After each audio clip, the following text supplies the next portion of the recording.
CO2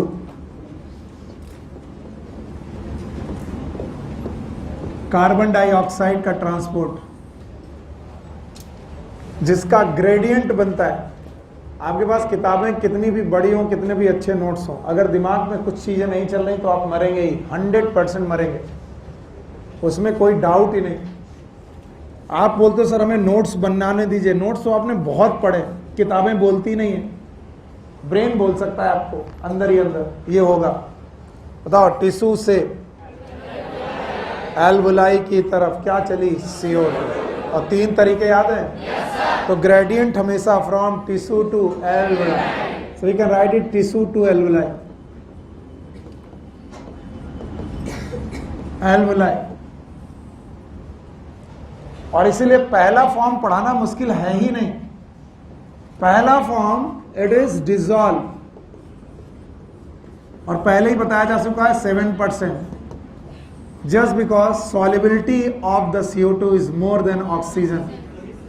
solubility of CO2 is more for more than O2। कितना गुना? 20 से 25 गुना। इसीलिए dissolve form कम है कि ज्यादा है? ज्यादा। और दूसरा फॉर्म है दूसरा form, this first form it is dissolve form, the second form is bicarbonate.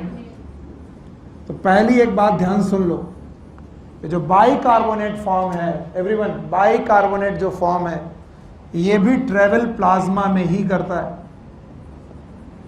लेकिन ये जो प्लाज्मा में डिसॉल्व फॉर्म चल रही है CO2 के फॉर्म में डिसॉल्व है, और यहां पर CO2 के बजाय प्लाज्मा में किस फॉर्म में है? बाइकार्बोनेट। तो मैं बच्चों से कहता हूं कि बच्चा एज्यूम करना बहुत जरूरी है। एज्यूम्शन अच्छे हैं तो आपको बहुत अच्छी तरीके से आ जाएगा। आपको मालूम है इस तरफ से जब ब्लड घुसा था तो ये कैसा था? Oxygenated.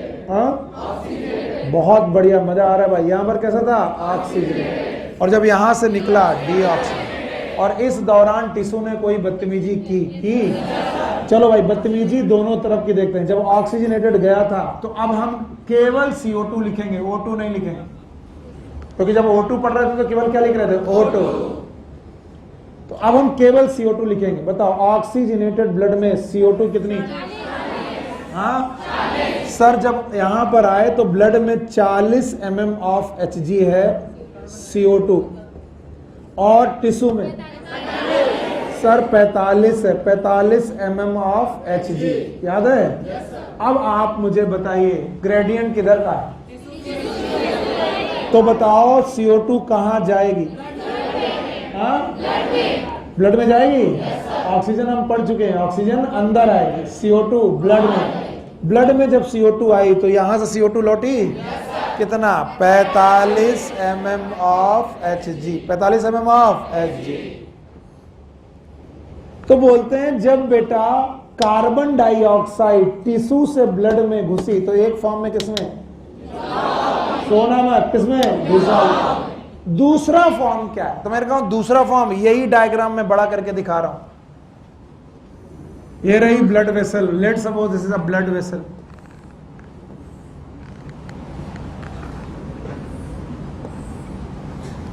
Let suppose this is a tissue. और अब मेरी मदद करिए, बताइए CO2 कहां से चली, कहां गई? हाँ, और ब्लड में तो बहुत सी चीजें हैं, प्लाज्मा है, RBC है, प्लाज्मा और RBC। सबसे पहले ये गई प्लाज्मा में। कहां पर गई? प्लाज्मा में। कुछ डिसॉल्व हो गई, कुछ 7%, और कुछ प्लाज्मा के वाटर के साथ रिएक्शन की। ब्लड के प्लाज्मा में 90 से 92% पानी, 90 से पानी के साथ रिएक्शन करने लगी। CO2 plus H2O। बताओ, मेटल ऑक्साइड की नॉन मेटल? नॉन मेटल की ऑक्साइड किसके साथ? वाटर के साथ। और याद रखना, नॉन मेटल की ऑक्साइड जब भी वाटर के साथ रिएक्शन करती हैं ऑक्सी एसिड बनाती हैं with the same oxidation state. बताओ यहां पर कितना है? +4। तो यहां से बना H2CO3। फिर से बोलो, पक्का? ये H2CO3 एक एसिड है, एसिड है, भले ही वीक क्यों नहीं है, लेकिन एसिड है तो क्या रिलीज करेगा? H plus. इसने H प्लस रिलीज किया। क्या रिलीज किया? H plus. और साथ में SCO3 माइनस बनाया। क्या बनाया? What is SCO3? कहते हैं ये रिएक्शन रिवर्सिबल है। कैसी है? रिवर्सिबल। इस रिएक्शन को रिवर्सिबल किया जा सकता है। यस और नो? ओके। एंजाइम पढ़ाया था? पढ़ाया आपने? बायोमोलिक्यूल। एंजाइम में ये रिएक्शन जब विदाउट एंजाइम हो रही थी तो कितने मॉलिक्यूल एक आर में बन रहे थे? एकदम शांत। ये रिएक्शन तो सर एंजाइम में आपने पढ़ा ही नहीं।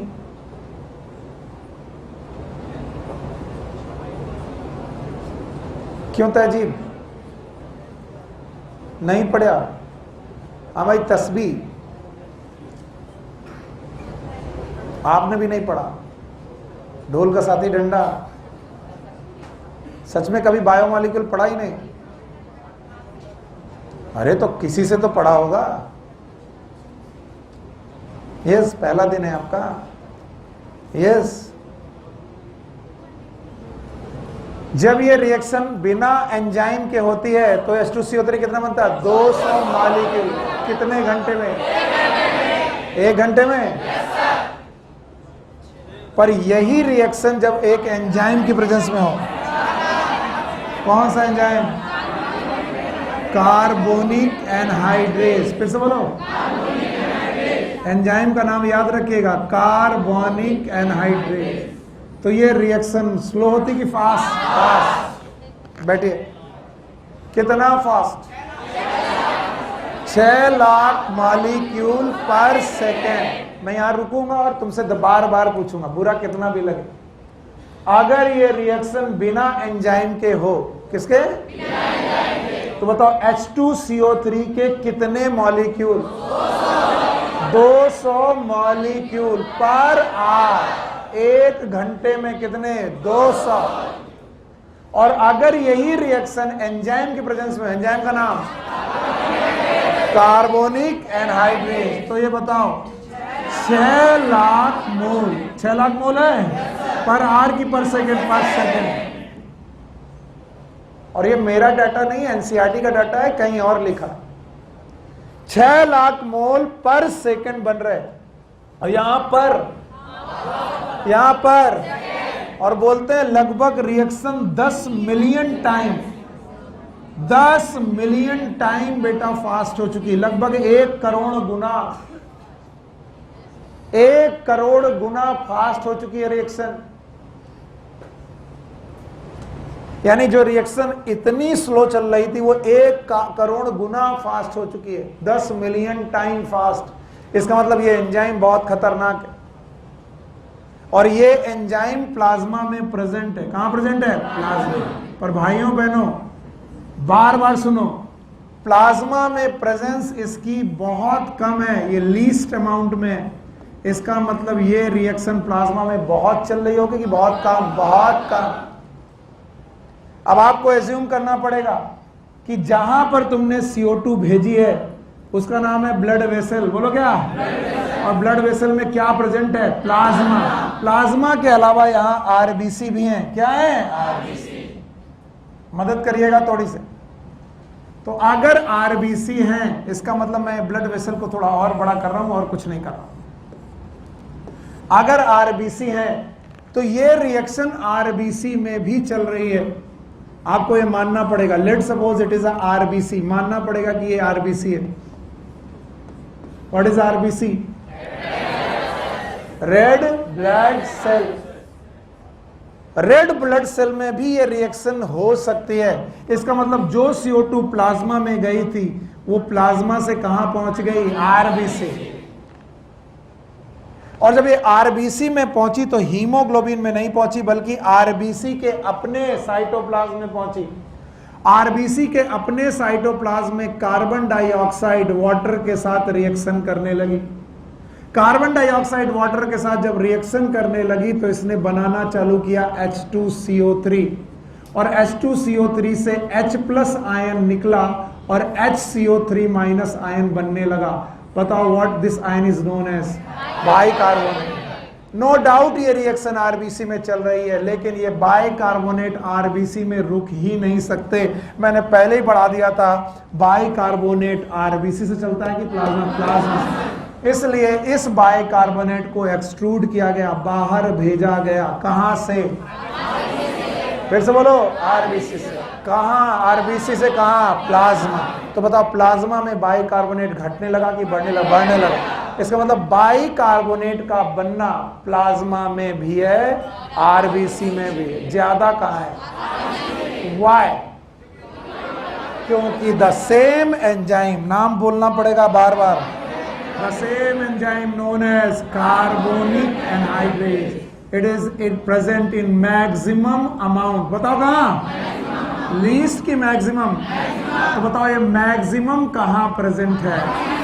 आरबीसी। और लीस्ट कहां प्रेजेंट है? तो बताओ ये रिएक्शन कहां होगी?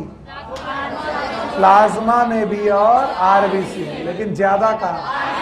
प्लाज्मा में हुई तो प्लाज्मा में ही बाइकार्बोनेट बने, लेकिन कम की ज्यादा? ज्यादा। पर आरबीसी में हुई तो ज्यादा, कम की ज्यादा।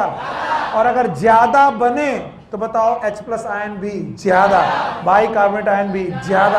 और ये बाइकार्बोनेट आयन ज्यादा कहां बने? आरबीसी। आरबीसी में बने और कहां भेजे गए? प्लाज्मा। जब प्लाज्मा में भेजे गए बाइकार्बोनेट, तो बाइकार्बोनेट पे नेट चार्ज पॉजिटिव की निगेटिव? और निगेटिव चार्ज होने की वजह से आरबीसी के अंदर निगेटिव चार्ज का लॉस हुआ। किसका? और इस निगेटिव चार्ज को बैलेंस करने के लिए निगेटिव चार्ज ही अंदर आया, और इस निगेटिव चार्ज का नाम है क्लोराइड। फिर से बोलो, तो क्या निकला? क्या निकला? बाइकार्बोनेट। क्या आया? क्लोराइड। और इस शिफ्टिंग को बोलते हैं क्लोराइड शिफ्ट। फिर से बोलो। और ये क्वेश्चन पूछा गया है, एनसीईआरटी में नहीं दिया गया है, तो इसे 3 बार नहीं 10 बार समझ लो। बोलो कौन सा शिफ्ट? कब होगा क्लोराइड शिफ्ट? जब बाइकार्बोनेट कहां बनेगा? आरबीसी। कहां आएगा? प्लाज्मा। तो आरबीसी से प्लाज्मा में क्या आया? बाइकार्बोनेट। सो प्लाज्मा से आरबीसी में क्या गया? Chloride. And this chloride shift is known as Hamburger's phenomena. बोलो। और ये इसी नाम से पूछा गया, what is Hamburger's phenomena and where it required. कब रिक्वायर होता है? बोलो, कब रिक्वायर होता है? जब बाइकार्बोनेट कहां बना? आरबीसी। कहां आया? प्लाज्मा। तो आरबीसी से प्लाज्मा में जब बाइकार्बोनेट आ रहा होता है, तो उसी को क्लोराइड को के साथ एक्सचेंज हो रहा होता है। That is known as chloride shift या फिर हैम्बर्गर्स फिनोमिना। क्वेश्चन कैसे आएगा? सुनो, chloride shift is required for oxygen transport और बाइकार्बोनेट CO2 ट्रांसपोर्ट। बोलो क्या? CO2। और कहां से कहां? आरबीसी से बाइकार्बोनेट कहां आया? प्लाज्मा। प्लाज्मा में आया। और प्लाज्मा पर आने के बाद बताओ, इसको किसने काउंटरैक्ट किया? Chloride. And that shift is known as chloride shift.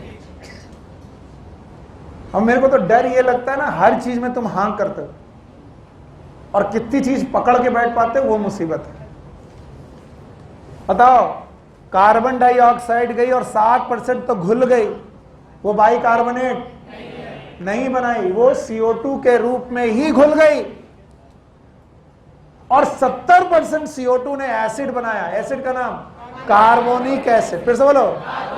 और किस में टूटा? H+ और HCO3। और 2 जगह, एक जगह कि दोनों जगह? कहां कहां? प्लाज्मा। और तो क्या ये आरबीसी से ट्रेवल हुआ? जो आरबीसी में बना वो भी प्लाज्मा से ट्रेवल हुआ, जो प्लाज्मा में बना वो भी प्लाज्मा से ही ट्रेवल हुआ। इसलिए डरते हुए लिखता हूं कि भले ही बाइकार्बोनेट बन रहा है आरबीसी में, लेकिन वो ट्रेवल कहां से करेगा? प्लाज्मा। तो प्लाज्मा से कितने तरीके से CO2 ट्रेवल कर सकती है? 2। एक किस फॉर्म में? डिसॉल्व। और एक किसमें? बाइकार्बोनेट के फॉर्म। और बाइकार्बोनेट के फॉर्म में कितने प्रतिशत? 70%। तो भाई 7% तो ये चला गया, 70% ये गया, बचा 23। वो कैसे ट्रेवल होगा? बिटिया नींद आ रही है? पानी पियो। पढ़ाई खूब कर रही हो रात भर आजकल, है कि घूम फिर रही हो? पढ़ाई कर रही हो? हाँ, सोना नहीं आ कि सर अब क्या करें, आप इतना बढ़िया लोरी सुनाते हो।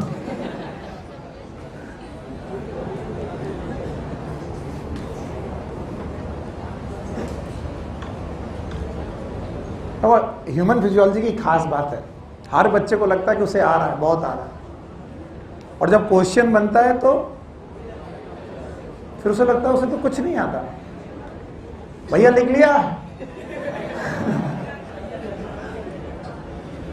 तो बताओ कार्बन डाइऑक्साइड का ट्रांसपोर्ट कहां से कहां की तरफ? टिश्यू से एल्वुलाई। कितने प्रकार से? 3 में कितने सीख लिए? 2। दोनों सीख लिए? हटा दे भाई साहब, हटा रहे। बताओ कितने फॉर्म? 2। एक कौन? डिसॉल्व। लिखने दो सर। हट। कितने फॉर्म में? 2। एक कौन? डिसॉल्व। दूसरा बाइकार्बोनेट क्यों बनेगा? क्योंकि कार्बन डाइऑक्साइड इज मेटल की non metal oxide? Non metal oxide water से रिएक्शन करेगी। तो ये तो केमिस्ट्री का रूल है कि whenever the non metal oxide react with the water it will form the oxy acid with the same oxidation state. कौन सा एसिड? H2CO3। फिर से बोलो। और क्या एसिड की टेंडेंसी होती है कि वो OH ले ले? सही बोल रहा हूं मैं। H+ छोड़ दे, छोड़ दे। अगर H+ छोड़ दे तो क्या वो एसिड कहलाएगा? तो H2CO3 ने क्या छोड़ा? H+। क्या बना? HCO3-। कहाँ बना? 2 जगह, एक कहाँ? प्लाज्मा में, और एक कहाँ? RBC। प्लाज्मा में ज्यादा की कम? और RBC में क्यों? कार्बोनिक आयनाइडेज। कहाँ ज्यादा, कहाँ कम? पक्का? On the third way, that is known as transport of CO2 in the form of carbaminohemoglobin. Carbaminohemoglobin. When hemoglobin is attached with CO2, जब कभी हीमोग्लोबिन में ऑक्सीजन की बजाय क्या जुड़ जाए? CO2, then this is known as carbaminohemoglobin. फिर से बोलो।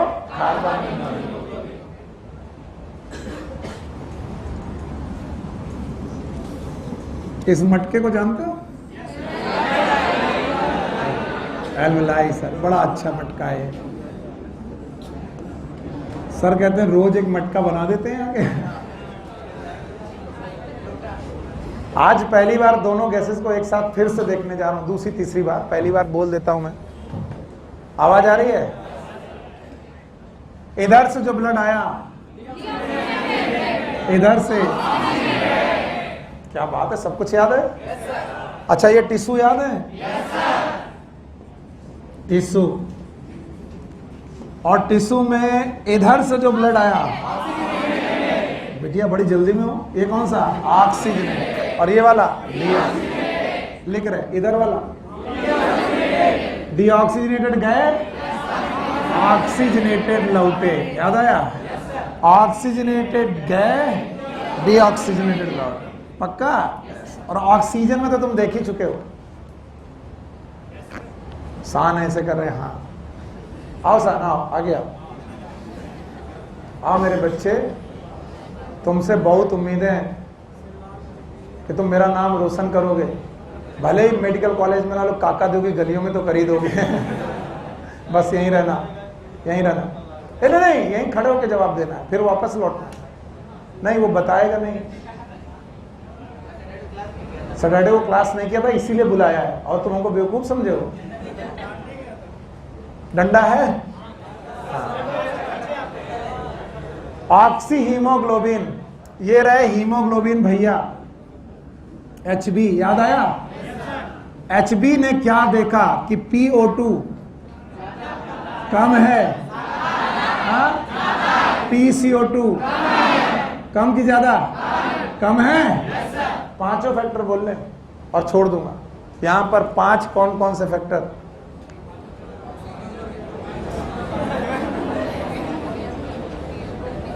ये 2 बच्चे आज पहली बार आए, मुझे लग रहा है कि ये समझ नहीं पाएंगे। आप प्लीज स्टैंड अप। एक लोग उनमें से कोई भी। यस, एक लोग। पहली बात तो डरना नहीं, पहला काम डरना नहीं, तुमने पढ़ा हो या ना पढ़ा हो, ठीक।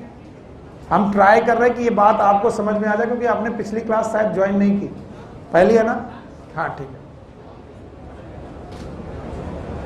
शान बाबू, आपकी बदतमीजियों की वजह से उन बच्चों को समझ में नहीं आ रहा, मैं तो अच्छा पढ़ा रहा हूं, अगर आपने जवाब दिया होता तो उनको भी समझ में आ रहा।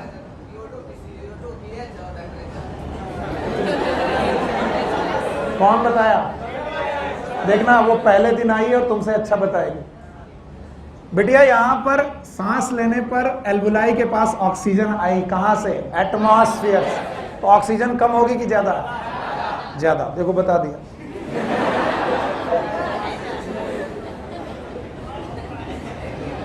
ऐसे तुमसे काहे पूछे? तुमको हफ्ता भर पढ़ाया नहीं है? जब सांस लिया तो कहां गई? मुंह में कि नाक में? कैविटी में गई? नाम बताओ। नेजल कैविटी, इंटरनल में larynx, trachea, bronchi, secondary bronchi, tertiary bronchi, ultimately alveoli. तो एल्वुलाई ने ऑक्सीजन खींची है कहां से? एटमॉस्फेयर। एटमॉस्फेयर में 21% ऑक्सीजन है, तो ऑक्सीजन यहां कम होगी कि ज्यादा? कहां? देखो पहले दिन आई उसने बता दिया, हिम्मत रखना बेटा, आएगा। ऑक्सीजन यहां ज्यादा, और यहां से जो ब्लड आ रहा है उसमें ऑक्सीजन, तो याद रखना ऑक्सीजन यहां ज्यादा है, लेकिन CO2 इज मेटल की नॉन मेटल? और नॉन मेटल की ऑक्साइड बेसिक। अगर एसिडिक है तो बताओ H+ आयन कंसंट्रेशन। हे भगवान, बगल वाले को खड़ा करो। बिटिया डरना नहीं, केवल इंट्रोडक्शन हो रहा ताकि तुम आज को तुमको कुछ सीख के जाना है यहाँ पर। अगर एसिड बढ़ा तो क्या बढ़ेगा? H+। तो अगर मैं बोलूं PCO2 कम है तो एसिड ज्यादा है। नाक कट गई मेरी। अरे एक बार और पूछते उससे। बिटिया नॉन मेटल की ऑक्साइड एसिडिक होती, कैसी होती है? इसका मतलब कार्बन इज नॉन मेटल, तो नॉन मेटल की ऑक्साइड एसिडिक। तो अगर PCO2 कम, एसिडिक कंडीशन कम, और जो एसिड होता है वो H+ डोनेट करता है, तो एसिड अगर कम तो H+ भी कम। बता दिया। H+ कम। ये सब मत करो, पहले दिन बच्चे परेशान हो जाएंगे, और तुमको क्या मालूम कि तुम बदतमीज हो। बेटा H+ कम तो -log H+। क्या ये pH होता है? अगर H+ कम तो pH। मैं सच में पूरी क्लास को नहीं पढ़ा रहा हूं, इन दो बच्चों को, क्योंकि इनको भी समझ में आना चाहिए, वरना ये बाहर जाएंगी। बड़ा नाम सुना था, बिल्कुल बेवकूफ पढ़ाया, कुछ नहीं आता। और हम अपनी मार्केट संभाल रहे हैं। तो PO2 एयर से आई, PCO2, और ये नॉन मेटल की ऑक्साइड है, तो एसिड कम है तो H+, और pH, और बाहर से आई तो हवा ठंडी है तो टेम्परेचर। इन सारी कंडीशन पर बताइए हीमोग्लोबिन में ऑक्सीजन जुड़ता है कि टूटता है? जुड़ता है। तो ऑक्सीजन अगर जुड़ने लगा, ऑक्सीजन अगर यहां जुड़ने लगा तो क्या बनने लगी? Oxy haemoglobin. फिर से बोलो। अगर ऑक्सी हीमोग्लोबिन बनने लगी तो हीमोग्लोबिन में ऑक्सीजन घटने लगी कि बढ़ने लगी? बेटा वही बोलना जो है, घटने लगी बढ़ने लगी? और बढ़ने लगी तो ब्लड में ऑक्सीजन कम कि ज्यादा? अगर ज्यादा है तो ब्लड का नाम ऑक्सीजनेटेड। फिर से बोलो। और अगर ऑक्सीजनेटेड ब्लड लेकर कहां पहुंचे? टिश्यू। टिश्यू कॉन्टिन्यूअस मेटाबॉलिज्म कर रहे हैं। क्या कर रहे हैं? मेटाबॉलिज्म। ध्यान से सुनना, मैंने आपको थोड़ा ज्यादा देर खड़ा किया, बुरा तो नहीं लग रहा? ज्यादा देर तक खड़ा करने का मतलब यह है कि tissue is made up of cell. और सेल जिंदा है कि मर गई? और जिंदा रहने के लिए क्या जरूरी है? मेटाबॉलिज्म। मेटाबॉलिज्म जरूरी है। तो बताओ इन्हें क्या मेटाबॉलिज्म करनी पड़ेगी? बिटिया काहे हंस रहे हो?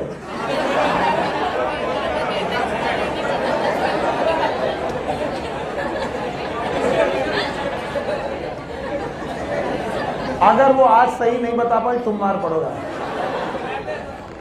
बताओ टिश्यू में CO2 घटा कि बढ़ गया? बढ़ गया।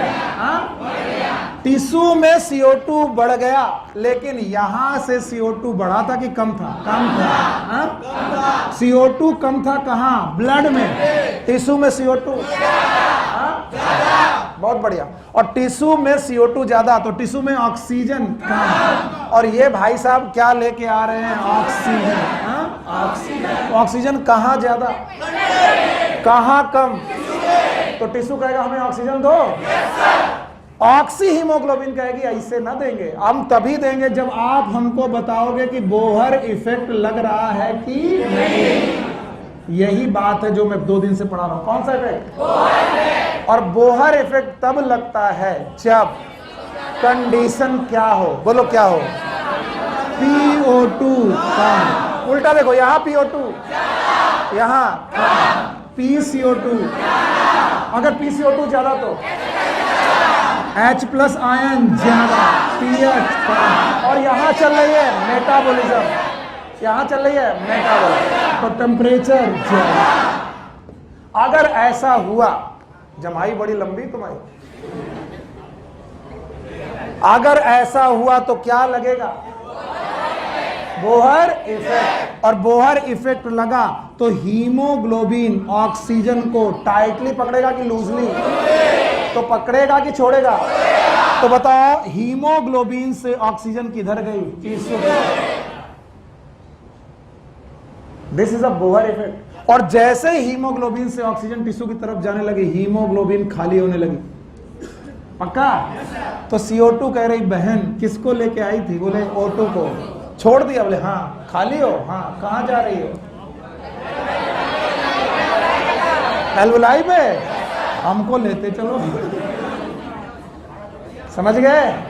तो बताओ जैसे हीमोग्लोबिन ऑक्सीजन को रिलीज करने लगेगी, हीमोग्लोबिन खाली होने लगेगी। और इसको देखकर CO2 चांस मारेगी और किसमें जुड़ेगी?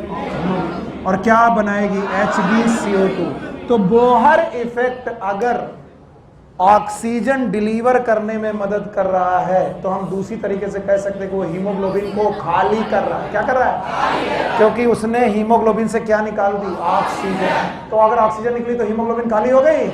तो इस खाली हीमोग्लोबिन में कौन जुड़ने लगे? CO2। क्योंकि टिश्यू में CO2 कम थी कि ज्यादा? नहीं आया? सच बताना। आया? बैठो, अभी पूछेंगे बाद में।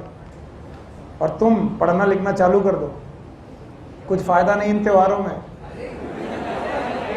तुमको 2-3 त्योहार जाने चाहिए, ईद, बकरीद, होली, दिवाली, बस। हाँ चलो जाओ। प्रतीक, अरे नहीं, देखो बदतमीजी मत करो, शांत। यहाँ पर गर्ल्स बैठी हैं जो मेरी सिस्टर्स हैं। अगर कोई भी ऐसा आप शब्द बोला तो कान के नीचे रैप्टा देंगे भाई। स्लैप। अरे वाह। मैं केवल ये बताना चाह रहा था कि जो पहले दिन आए हुए बच्चे हैं और तुम जो पिछले 2-3 महीने से पढ़ रहे हो, उनमें कोई फर्क नहीं। जितना तुम्हें नहीं आता उतना उनको भी नहीं आता। एक क्लास छोड़ने से तो बेटा जिंदगी बर्बाद हो जाती है।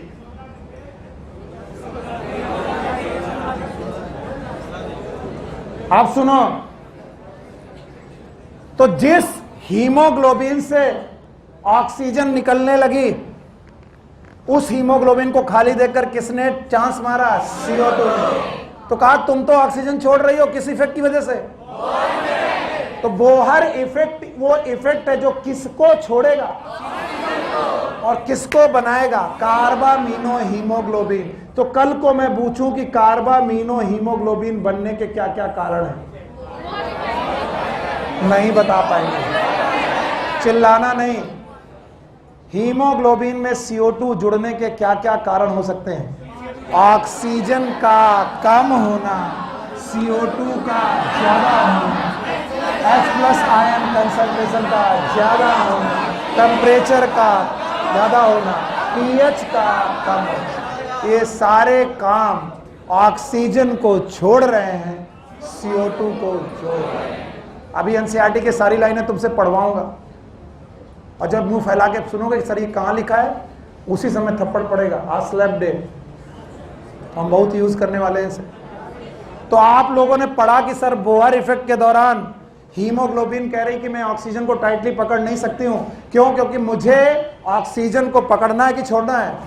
कहां छोड़ना है? टिश्यू में। तो वो क्यों छोड़ेगी? क्योंकि ये सारी चीजें होंगी, और जब भी ये होगा तो क्या लगेगा? Bohr effect. क्या होगा? CO2 ज्यादा, PO2 कम, H+ ज्यादा, pH कम, टेम्परेचर ज्यादा। क्या छूटने लगी? क्या आने लगी? CO2। और CO2 किस में आने लगी? हीमोग्लोबिन। वही हीमोग्लोबिन एक तरफ से क्या निकाल रही है?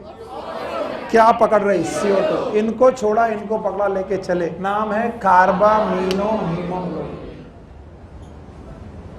और आप बताओ, 2 फॉर्म पहले पढ़ा चुका हूं मैं, पढ़ा चुका हूं। एक कौन? Dissolve form. दूसरा बाइकार्बोनेट, पढ़ा चुका हूं। तो बताओ, अब जो यहां से ब्लड वेसल चली, बेटा मेरी इज्जत रखना और बता देना, नहीं तो अब मैं बहुत मुश्किल में आ जाऊंगा। मुझे लगेगा कि मेरा कॉन्फिडेंस बहुत लूज हो जाएगा। बताओ, जो यहां से CO2 चली वो 3 फॉर्म में चली। एक तो डिसॉल्व, बहुत बढ़िया, डिसॉल्व बढ़ जाए। दूसरा बाइकार्बोनेट, पक्का। और तीसरा हीमोग्लोबिन में CO2। What is haemoglobin? से कार्बन। और ऐसा ब्लड क्या कहलाया? डीऑक्सी।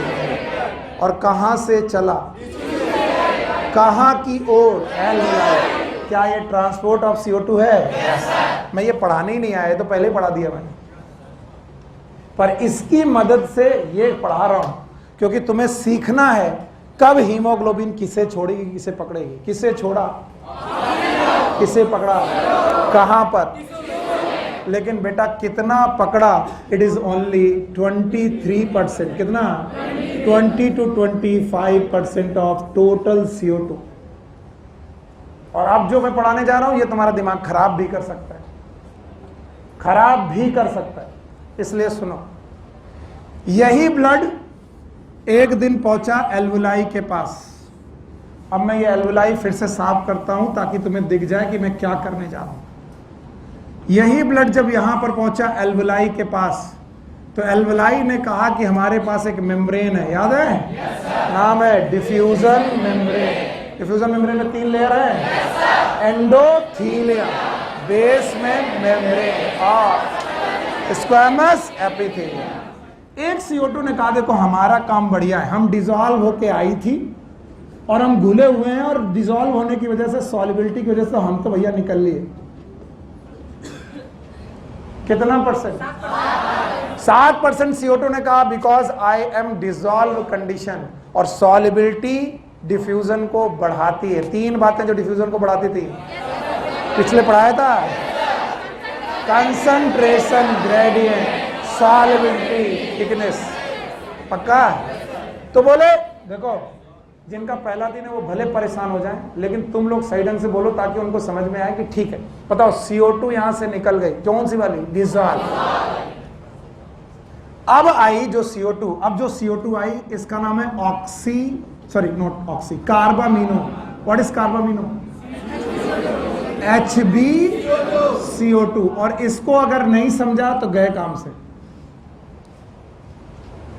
HbCO2 को देखकर रिवर्स बोहर इफेक्ट लगा। ये कोई इफेक्ट नहीं, इस नाम का कोई इफेक्ट नहीं पाया जाता। मैं तुम्हें पढ़ा रहा हूं रिवर्स। क्या लगा? रिवर्स। और यहां हो रही थी डिसोसिएशन। क्या हुआ था? और यहां होगा एसोसिएशन। किसका?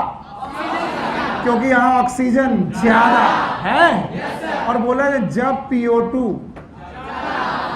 ज्यादा, बहुत बढ़िया, PO2, PCO2, H+ कम, pH, टेम्परेचर कम। तो जब भी ऐसा होगा, हीमोग्लोबिन कहेगी मुझे CO2 जोड़ने की, ऑक्सीजन, डिसोसिएशन का ऑक्सीजन। पर उसने देखा कि Hb में कौन जुड़ा है? CO2। तो उसे किसे जोड़ना है? तो किसे छोड़ना पड़ेगा? CO2। तो उसने क्या जोड़ा और किसे छोड़ा? CO2। और जैसे ही बेटा O2 जोड़ा, यहां पर क्या बना? HbO2। What is HbO2? Oxy haemoglobin. शुरुआत में बहुत कम बनी ऑक्सी हीमोग्लोबिन, क्योंकि उस जगह कौन बैठा हुआ था? CO2। लेकिन भाइयों बहनों, ये रूल भूलना मत, चाहे जिंदगी खत्म हो जाए भूलना मत, एमबीबीएस तक काम आएगा। जैसे ही ऑक्सी हीमोग्लोबिन बना, it will behave like strong acid.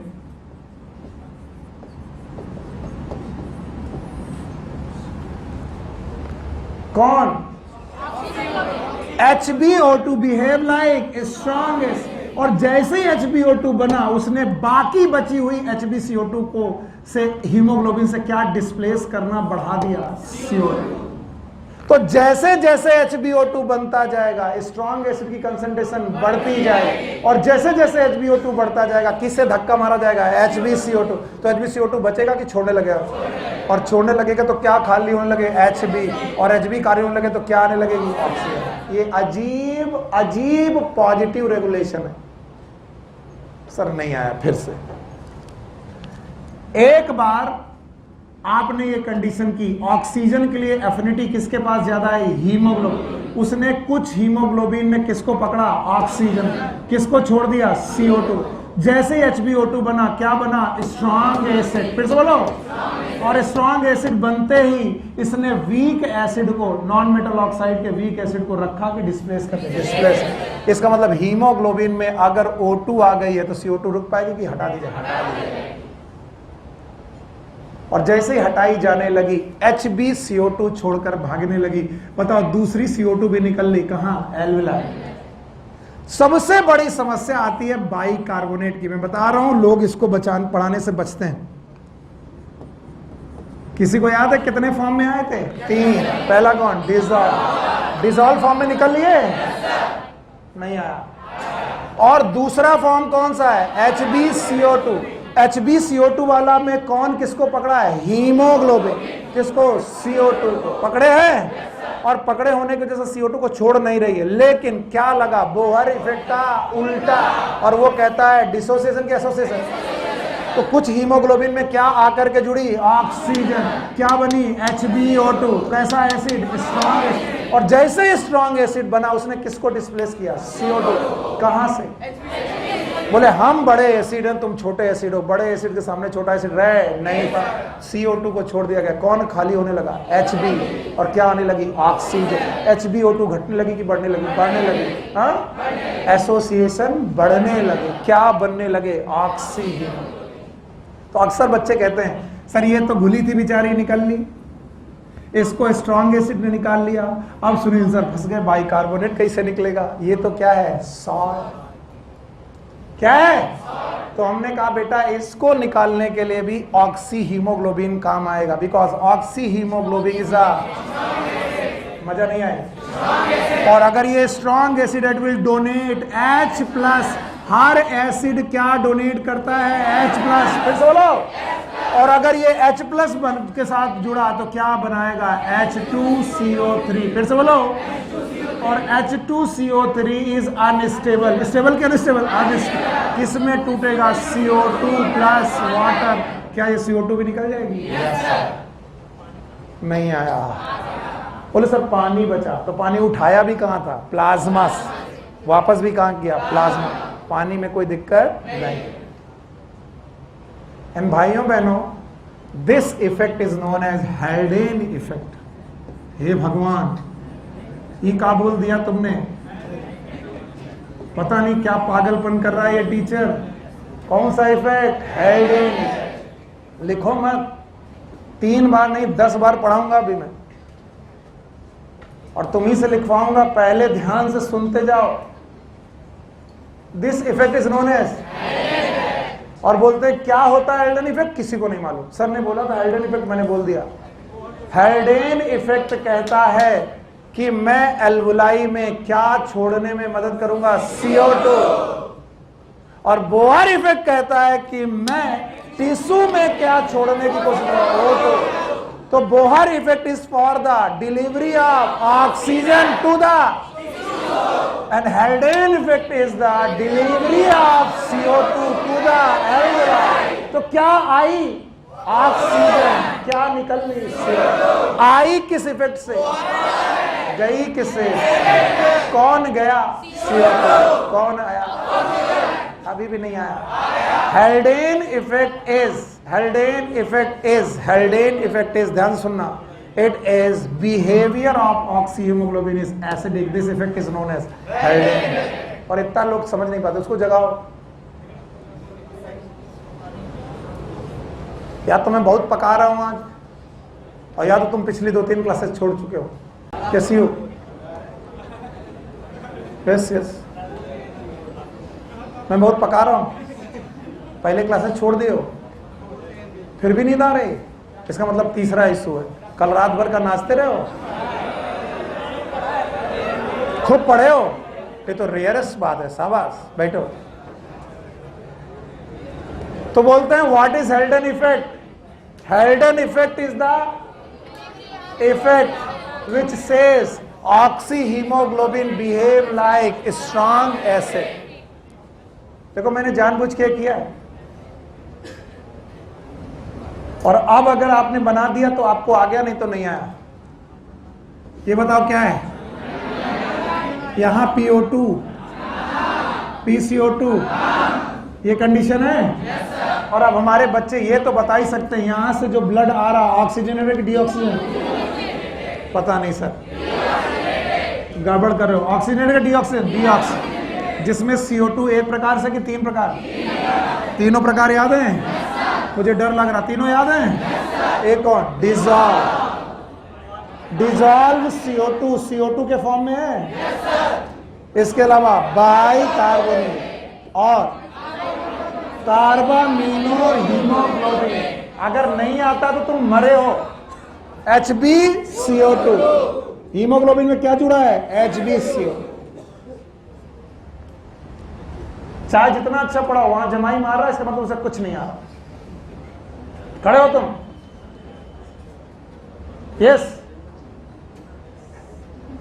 HbCO2 कैसे बना बताओ?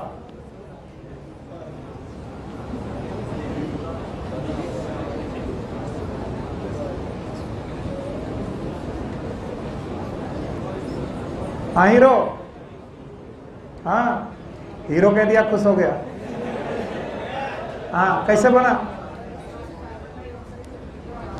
टिश्यू से कार्बन डाइऑक्साइड बाहर निकला। जो ये बोल रहा मैं लिख रहा हूं, ये क्या है? टिश्यू। हाँ, टिश्यू से कार्बन डाइऑक्साइड निकला बाहर, तो क्यों Hb पे? Hb तो पता O2 है, क्यों छोड़ेगी ऑक्सीजन?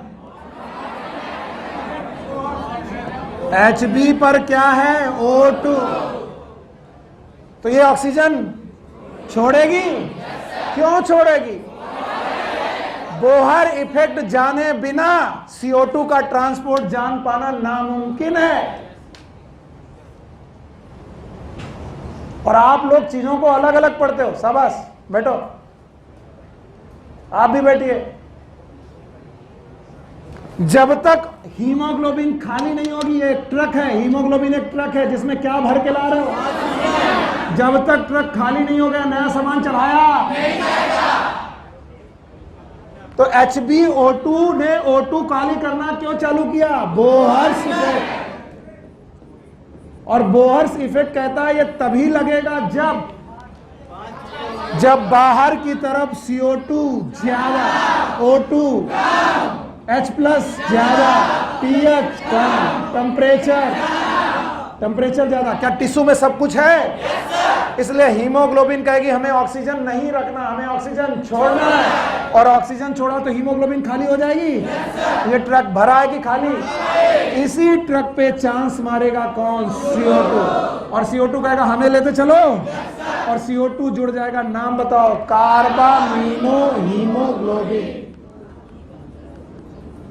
और मैं चाहे जितना चिल्ला लूं, जब तक तुमको ये नहीं मालूम होगा कि कार्बामिनो हीमोग्लोबिन किस वजह से बनेगी, तब तक तुम्हें कुछ नहीं आता। किस वजह से बनेगी?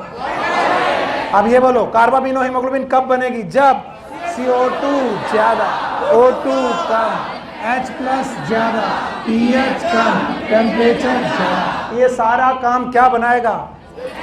HbCO2। नाम क्या है? Carbamino haemoglobin. यहां पहुंचे? कितने लोग? एक की तीन। अब तीनों लोग में ऑक्सीजन जो डिजॉल्व थी, चांस मारा, निकल लिया। ऑक्सीजन की CO2 बोले हम तो निकले। क्यों? क्योंकि हम किसी के साथ जुड़े। हम तो केवल घुले हैं कहां पर? प्लाज्मा। हम तो निकल लिए। HbCO2 बोली हम भी तो हैं। बोले तुम्हारा काम जाने। HbCO2 हो तुम आए अकेले हो कि जुड़ के आए हो? जुड़ के। किसके साथ? हीमोग्लोबिन। और जब तक हीमोग्लोबिन तुम्हें छोड़ेगा नहीं तुम बाहर नहीं निकल पाओ। हम तो निकल लिए, हम तो प्लाज्मा में थे। तो इसने कहा कि यार हमको CO2 छोड़ेगा कैसे? हम हीमोग्लोबिन को हीमोग्लोबिन CO2 को छोड़ेगा कैसे? बोले यहां पर लगेगा रिवर्स ऑफ ग्राफ, राइट की लेफ्ट, लेफ्ट एफिनिटी ज्यादा।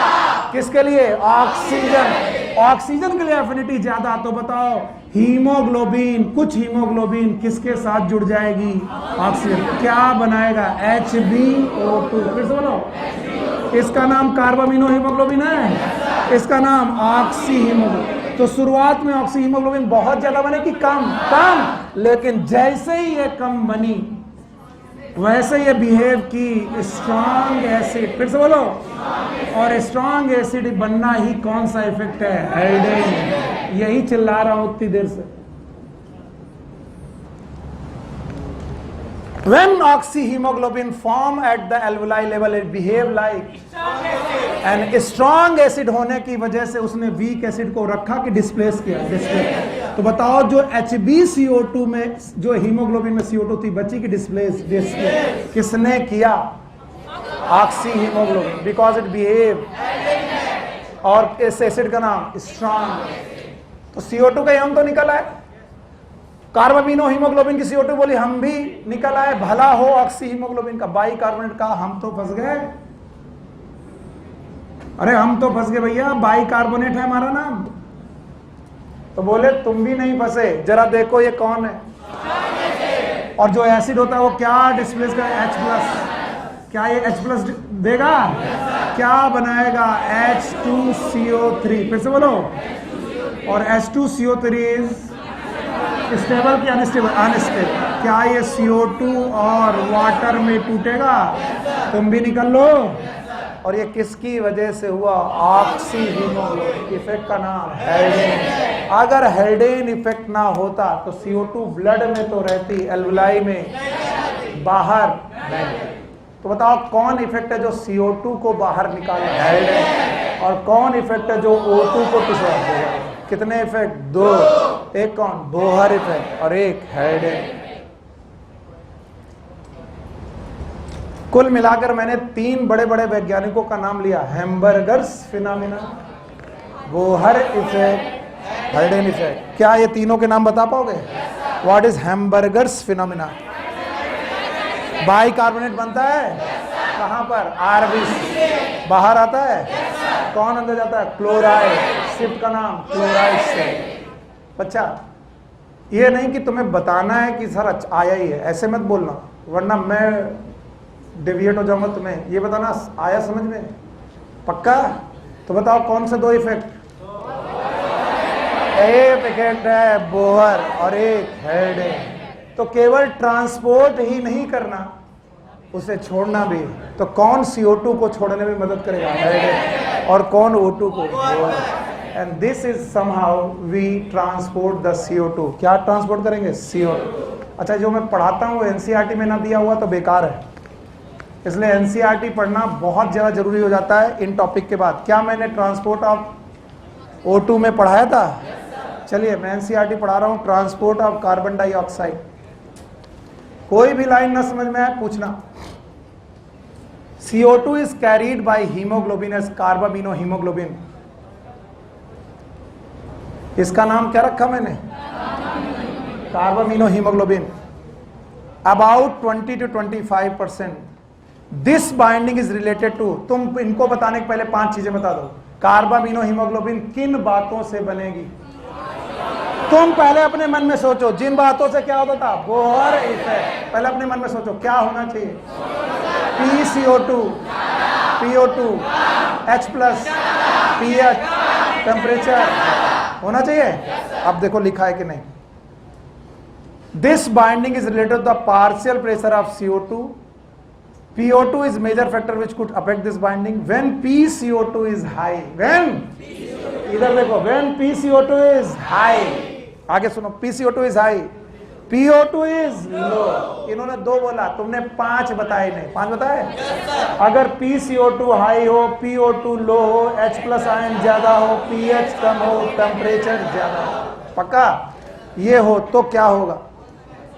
Bohr effect. उस समय क्या छूट रही होगी? ऑक्सीजन। क्या छूट रही होगी? CO2। क्या बन रहा होगा? Carbamino haemoglobin. तो कार्बामिनो हीमोग्लोबिन बनाने के लिए क्या क्या फैक्टर है देखो, when PCO2 is high and PO2 is less in the tissue, more binding of carbon dioxide occur, and when PCO2 is low, idhar aao,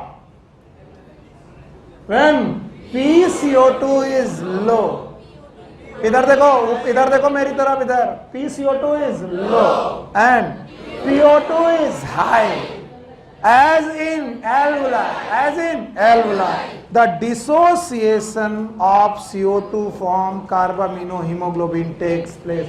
यानी HbCO2 से एसोसिएशन होगा कि डिसोसिएशन? राजन, या तो तुम ये जगह रोक छोड़ दो या तो पीछे देखना बंद कर दो। जैसे मैं आगे देखता हूं तुम पीछे कहां देखते हो? This kind of habit are known as perversion. Do you know that perversion? They are known as perverted। perverted लोग वो होते हैं जो दूसरों के साथ निगाह गद्दी रखते हैं। हे भगवान, सर ने आपने क्या बोला? हे राजन, इधर आओ। राजन बेटा, जब तक तुम्हारा ध्यान कार्बन डाइऑक्साइड में नहीं होगी, बचेगा कि निकल जाएगी? निकल जाएगी। मेरे बच्चे इधर, तो बताओ, जब PCO2 ज्यादा होगी तो एसोसिएशन, और जब PCO2 कम होगी तो डिसोसिएशन। इन लाइनों को समझाने के लिए मैंने आधा घंटा बर्बाद किया है, ज्यादा ही बर्बाद कर दिया। इन 2 लाइनों को, कहां पर कार्बामिनो बनेगी, कहां छूटेगी, कहां बनेगी, कहां छूटेगी, और दोनों की कंडीशन रट्टा मारेंगे। बनने के लिए PCO2, बनने के लिए PCO2 ज्यादा, PO2 कम, टूटने के लिए PO2 ज्यादा। ये कहां? टिश्यू में। ये कहां? एल्वेओलाई। आगे चलो। CO2 which is bound to hemoglobin from the tissue is delivered to alveoli, और इस तरीके से टिश्यू से एल्वेओलाई की तरफ CO2 डिलीवर हो जाती है। RBC contain a very high concentration of enzyme known as carbonic anhydrase and minute quantity of the same is present in plasma too। तो बताओ, कार्बोनिक एनहाइड्रेज कहां पर प्रेजेंट है? 2 जगह, RBC में भी और प्लाज्मा। तो ये जो रिएक्शन लिखी है ये कितनी जगह होगी? 2 जगह, प्लाज्मा में भी और RBC। देखो, this enzyme facilitate the following reaction in both direction, CO2 plus H2O, H2CO3, SCO3 minus plus H+। ये रिएक्शन मैंने लिखाई थी। रिवर्सिबल की रिवर्सिबल? रिवर्सिबल। कहां पर होगी? 2 जगह, एक RBC और दोनों जगह होगी। ज्यादा कहां? बाइकार्बोनेट ज्यादा कहां? RBC। वहीं रहेंगी, बाहर आएंगे, प्लाज्मा में आएंगे। शिफ्ट का नाम क्लोराइड। तो मैंने एक्स्ट्रा क्या पढ़ाया? क्लोराइड से। बुक में दिया नहीं। आगे, at the tissue site where partial pressure of CO2 is high due to catabolism, CO2 diffuse into blood, RBC and plasma दोनों जगह जाती है, दोनों जगह बाइकार्बोनेट बनाती है and form the bicarbonate H+। बताओ ज्यादा कहां बनेगा? RBC। कम कहां? प्लाज्मा। लेकिन जो बना है RBC में वो RBC में वापस। आगे चलो। At the alveolar site where PCO2 is low, the reaction proceed in opposite direction to the formation of CO2 and H2O। The CO2 is trapped as bicarbonate at tissue level, transported to the alveoli, release out CO2। क्या निकालती है? Release out CO2। मैंने यहाँ पर एक effect का नाम लिया, हेल्डन इफेक्ट। बुक ने नहीं लिया, याद है? मैंने हेल्डन इफेक्ट बोलता है कि कार्बामिनो हीमोग्लोबिन से CO2 निकालने के लिए हमें क्या बनाना पड़ेगा? Oxy haemoglobin. क्या? और ऑक्सी हीमोग्लोबिन कैसे बिहेव करेगा? Strong gas. पहले वो किसे निकालेगा? CO2 को, और फिर क्या छोड़ेगा? H+। किससे रिएक्शन करेंगे? SCO3 minus. क्या बनाएंगे? H2CO3। तो जो रिएक्शन फॉरवर्ड थी वो बैकवर्ड। क्या बनेगा? CO2 और वाटर। क्या निकलेगा? CO2। इस 3 दिन में, इस 2 दिनों के अंदर मैंने 3 बड़े वैज्ञानिकों के नाम लिए। बोलो। Bohr's effect, Haldane, Hamburger's phenomenon. तीनों सेम है कि अलग अलग? और बोलते हैं हर 100 ml में कितने CO2 कितना ट्रेवल करती? 4। O2 कितना? 5। पढ़ाया था। ऑक्सीजन कितना? 5 ml। और CO2 कितना? 4। इसके अलावा NCERT की ये तुम लाइनें समझ नहीं पाते अगर मैं इतना हल्ला नहीं मचाता, बाकी रट्टा मारना पड़ता। तो ट्रांसपोर्ट ऑफ CO2 में जो कुछ भी लिखा था मैंने पढ़ाने की कोशिश की। बताइए कहां से कहां ग्रेडियंट बन रहा? टिश्यू से एल्वुलाई। बच्चा मेरे, ये सबसे सही समय होता है जब कुछ ना लिखा हो, और फिर अगर ब्रेन काम कर गया then you are hero. Otherwise जो कुछ लिखा था वो केवल आप रट्टा मार के पढ़ा रहे थे। चलो हम क्या पढ़ रहे हैं आज? Transport of CO2। कहां से? टिश्यू से। कितने तरीके का? डिसॉल्व फॉर्म में कितना %? 7। बाइकार्बोनेट 70। और बाइकार्बोनेट बनना और कार्बामिनो हीमोग्लोबिन बनना कोई बात है, और डिसॉल्व होना कोई बड़ी बात? सॉल्युबिलिटी किसकी ज्यादा? CO2 की। डिसॉल्व हो गई, बाइकार्बोनेट बनाते बनाए CO2 अंदर घुसी, प्लाज्मा में आई, RBC में गई, एंजाइम मिला। नाम बताओ? Carbonic anhydride. दोनों जगह मिला? ज्यादा, कम? बाइकार्बोनेट दोनों जगह बना, लेकिन RBC का बाइकार्बोनेट बाहर आया, शिफ्ट हुआ क्या? क्लोराइड। नाम बताओ? हैम्बर्गर्स फिनोमेनन। बाइकार्बोनेट खूब आ गया, कितना %? 70। 7% CO2 चल रही थी, 70% ये आ गई, तभी बोहर इफेक्ट लगा। क्या लगा? Bohr effect. क्या निकलने लगी? ऑक्सीजन। कहाँ की तरफ? टिश्यू। हीमोग्लोबिन खाली होने लगी, क्या आने लगी? CO2 हीमोग्लोबिन में आए। इसके लिए वही फैक्टर रिस्पॉन्सिबल है जो बोहर फैक्टर। यस और नो? क्योंकि बोहर इफेक्ट में ऑक्सीजन छोड़नी है, CO2 लेनी। ऑक्सीजन कम, CO2 टेम्परेचर, pH कम, H+ ज्यादा, कार्बामिनो हीमोग्लोबिन बनने लगी। यही कार्बामिनो हीमोग्लोबिन तीनों यहाँ पहुंचे। जो डिसॉल्व CO2 थी वो तो निकल गए, कार्बामिनो हीमोग्लोबिन और बाइकार्बोनेट फंस गए। तभी पता चला कि आप पहुंचे हैं हीमोग्लोबिन को लेकर, और हीमोग्लोबिन कहती है अगर ऑक्सीजन, PCO2, टेम्परेचर कम, pH H+ कम, तो मुझे किससे ज्यादा प्यार होता है? तो मैं CO2 के साथ क्या बनाऊंगी? ऑक्सीजन। HbO2 बन गया, नाम है ऑक्सी हीमोग्लोबिन। बस बवाल हो गया, क्योंकि इट विल बिहेव लाइक। तो आज के 5 साल बाद, 10 साल बाद जब भी कहीं पर भी जाओ, कोई पूछे व्हाट इज हेल्डन इफेक्ट, कुछ नहीं जानते हम इतना जानते हैं ऑक्सी हीमोग्लोबिन स्ट्रॉन्ग एसिड होता है। और जब तुम इतना फील करोगे तो अगला पॉइंट याद हो जाएगा। अगर स्ट्रॉन्ग एसिड है तो वो वीक एसिड को रखेगा कि हटाएगा? हटाएगा। और CO2 एक वीक एसिड है, तो बताओ उसे रखेगा कि हटाएगा? तो बताओ कार्बामिनो हीमोग्लोबिन की CO2 रुकेगी कि भाग जाएगी? भाग जाएगी। तो 2 निकल गए, एक डिसॉल्व निकल गई और एक कार्बामिनो। बचा कौन? बाइकार्बोनेट। चिल्ला रहा मुझे भी कोई बचाए। बोले रुको, oxy haemoglobin will release H+ because it is a strong acid. H+ किससे रिएक्शन करेंगे? बाइकार्बोनेट। क्या बनाएंगे? H2CO3। स्टेबल क्या अनस्टेबल? क्या छूटेगा? CO2। वाटर। वाटर रह गया, CO2। वाकई आया? पक्का? 100 ml में कितनी?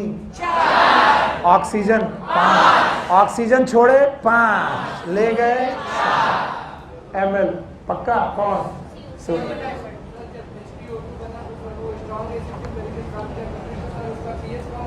किसका? तो जैसे जैसे जैसे एल्वुलाई पे क्यों कम होगा? बन कहाँ रहा है? डंडा लाओ। बन कहाँ रहा है? ब्लड। तो ब्लड में pH कम हो रहा है, बिल्कुल होता रहेगा, लेकिन एल्वुलाई में तो बढ़ता रहेगा। एल्वुलाई में ऑक्सीजन की कमी नहीं आएगी, क्योंकि तुम सांस लेना रोक दोगे क्या? कि रुक जाओ, सब कुछ एक्सचेंज हो जाने दो। कहां पर? बोअर इफेक्ट का उल्टा कब लगता है? जब ऑक्सीजन ज्यादा हो। कहाँ? ब्लड में कि बाहर? और बाहर ऑक्सीजन ज्यादा होना कभी रुकेगी नहीं। क्यों? क्योंकि सांस लेना तुम रोकोगे नहीं। आइटम हो, पहले बात कर रहे हो बाहर की और देख रहे हो अंदर, एक ही जगह रहो, क्योंकि एक रेस्पेक्ट में जो क्लॉकवाइज है वो दूसरे के रेस्पेक्ट में एंटी क्लॉक। तुम्हें बाहर का एनवायरनमेंट कैसा रखना? हीमोग्लोबिन के बाहर का ऑक्सीजन ज्यादा, CO2 कम, और वो कभी कम रिवर्स नहीं होगा। समझ गए? बैठो, हो गया? तो बताओ, हम लोगों ने 5 टॉपिक पढ़ने थे, 5 पढ़ लिए? ब्रीदिंग पढ़ ली, एक्सचेंज गैसेस पढ़ लिया, ट्रांसपोर्ट पढ़ लिया। तो इस तरीके से रेस्पिरेशन खत्म हुआ, एक्सेप्ट रेगुलेशन ऑफ ब्रीदिंग।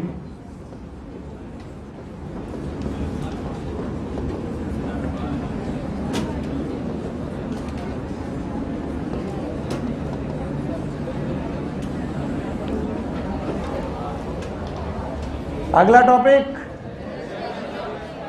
बातें मत करो बेटा, और एनसीईआरटी नहीं लाओगे तो अगली बार उठा के फेंक देंगे बाहर।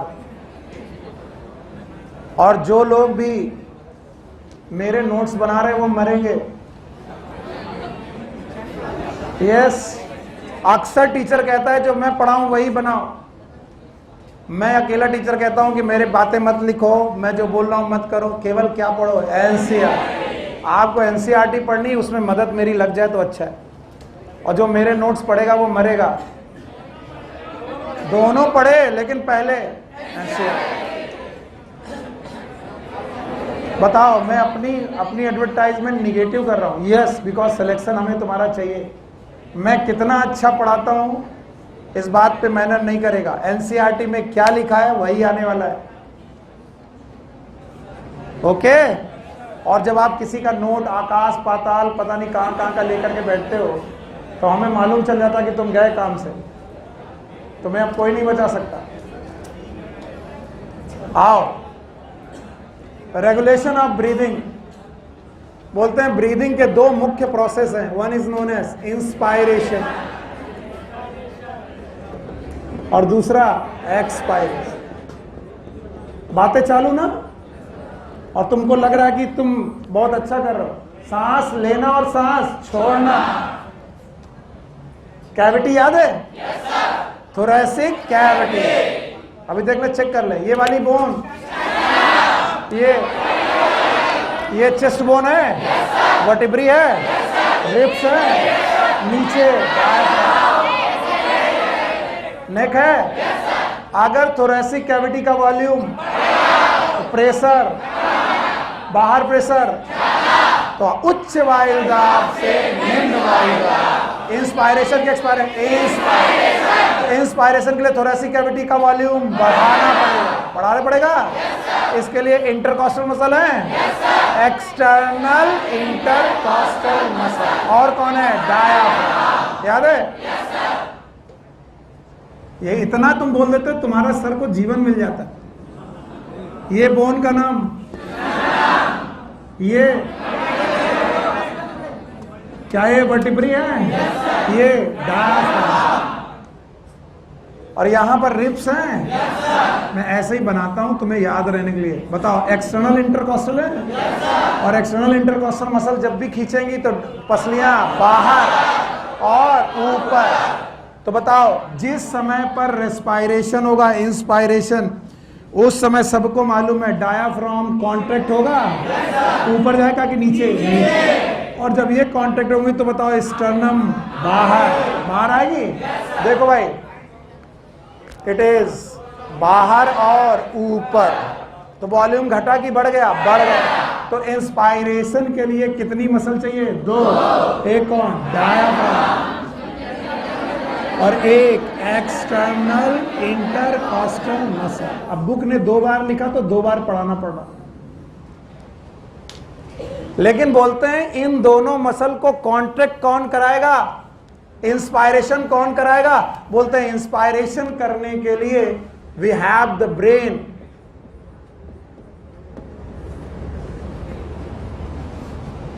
अभी डर है मुझे कि तुम समझा पाओगे। मेरी तरफ देखो, the brain which is visible from outside it is fore brain. बोलो फिर से बोलो. Back side it is hind brain. फिर से बोलो.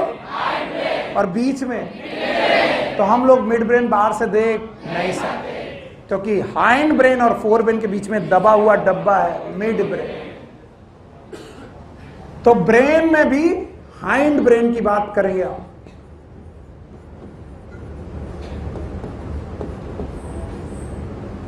मैं किसकी बात नहीं कर रहा हूं?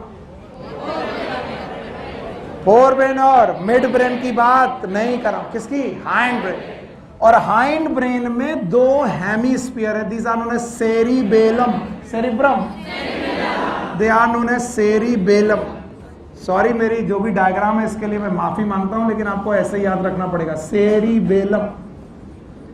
Cerebellum is the part of. इन दोनों को जोड़ने वाला तितली जैसा, बटरफ्लाई जैसा structure, it is known as pons. फिर से बोलो, पॉन्स.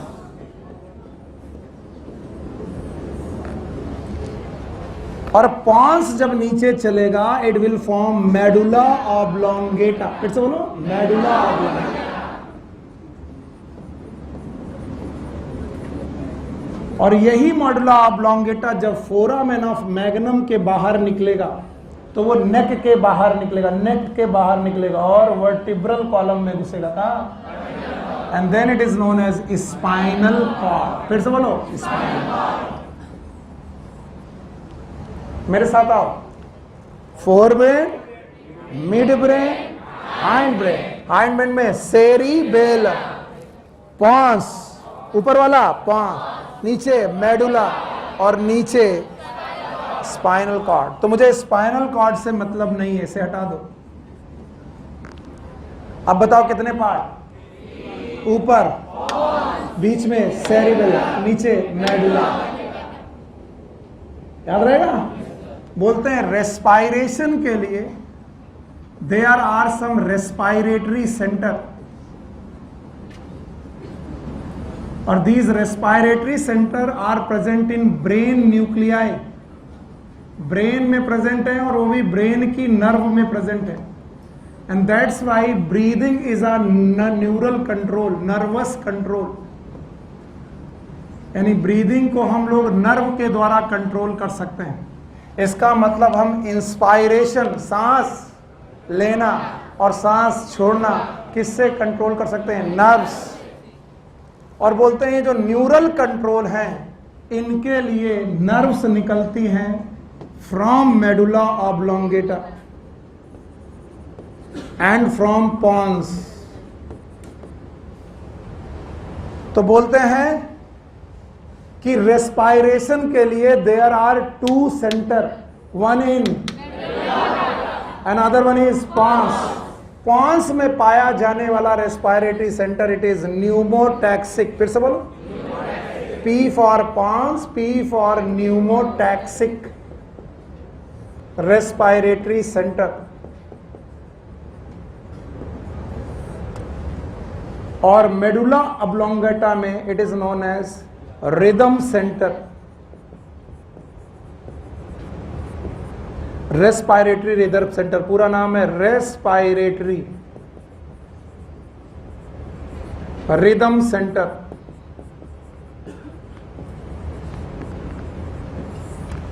तो पहला क्वेश्चन यही सॉल्व कर दो कि सांस लेने के लिए कंट्रोल केमिकल कंट्रोल है कि नर्वस? नर्वस. और ये नर्व निकली कहां से? फोर ब्रेन,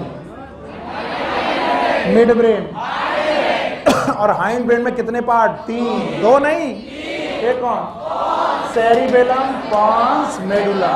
और ये न्यूक्लियाई कहां से निकले? दो जगह से. एक कहां से? पॉन्स.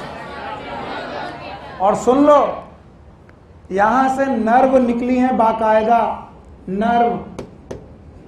और वो नर्व जाकर के मसल को कंट्रोल कर रही हैं. And muscles are diaphragm and external intercostal muscle. तभी तो डायाफ्राम नीचे जा रहा है, एक्सटर्नल इंटरकॉस्टल मसल बाहर आ रही है, वॉल्यूम बढ़ रहा है, प्रेशर कम हो रहा है, इंस्पायरेशन हो रहा है. तो यहां से नर्व निकल रही है, इन सेंटर के नाम बहुत सही ढंग से पढ़ लो, वैसे भी रट्टा मारा है तुमने। नंबर 1 न्यूमोटैक्सिक रेस्पायरेटरी सेंटर, और दूसरा रेस्पायरेटरी रिदम सेंटर। ये है एनसीईआरटी, और इसको अब बाय करते हैं। नाम याद रहेगा कितने?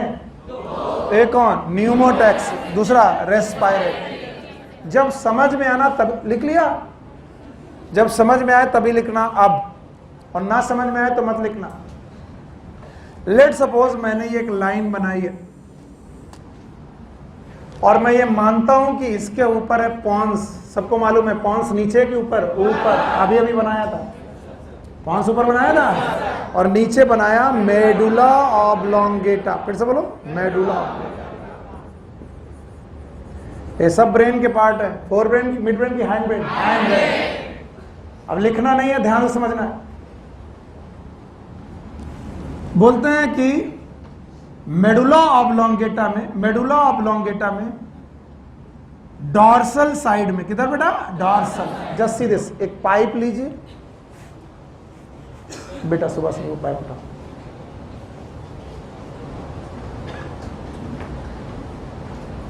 ये नीचे नीचे रखो, यही उठा लो, यस, यही देखो, बस।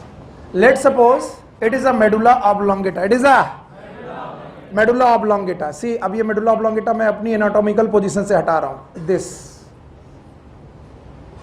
मेडुला ऑब्लोंगेटा का ये वाला पार्ट वेंट्रल की डॉर्सल, वेंट्रल अब, और ये वाला डॉर्सल।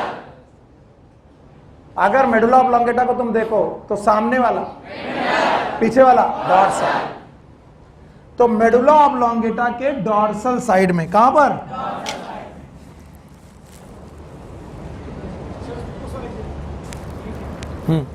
डॉर्सल साइड में। अभी आवाज आ रही है? बैटरी उठाओ।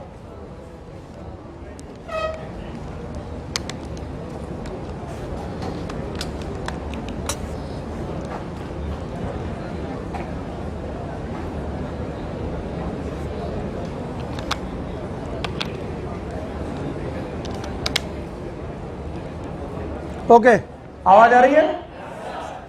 तो बोलते हैं डॉर्सल साइड पे कुछ नर्व के न्यूक्लियस हैं, नर्व के न्यूक्लियस है, यानी ये मेडुला ऑब्लोंगेटा में भी डॉर्सल साइड में नर्व न्यूक्लियस है। And these nerve nucleus are known as dorsal respiratory system, DRS। What is DRS? Dorsal respiratory system.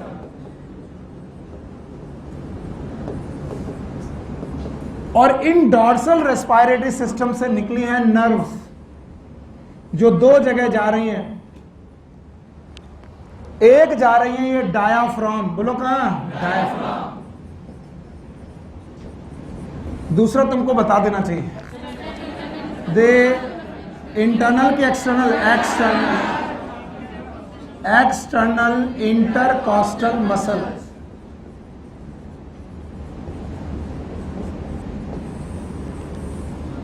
चलो, यहां से नर्व निकली, किधर गई? एक कहां? डायाफ्राम। फिर से बोलो, डायाफ्राम। और एक कहां गई? External intercostal muscle. बोलो। और एक्सटर्नल इंटरकॉस्टल मसल, डायाफ्राम का काम याद है? अगर याद है तो तुम बताओ, अगर ये थोरेसिक कैविटी है तो ये डायाफ्राम है? कॉन्ट्रैक्ट करेगा तो बताओ डोम रहेगा कि फ्लैट? फ्लैट। और क्या जब ये कॉन्ट्रैक्ट करेगी तो ये बढ़ जाएगा? ये कौन? External intercostal. और ये कौन? डायाफ्राम। बोलते हैं डॉर्सल रेस्पायरेटरी सिस्टम हर 3 मिनट के बाद, क्या? 2 मिनट के लिए, बोलो। फिर से बोलो, हर 2 मिनट के लिए, 2 मिनट के लिए एक सिग्नल भेजता है। Oh sorry, 2 second, I am sorry, very much sorry. हर 3 सेकेंड के बाद, बोलो। और 2 सेकेंड के लिए एक सिग्नल भेजता है दोनों तरफ,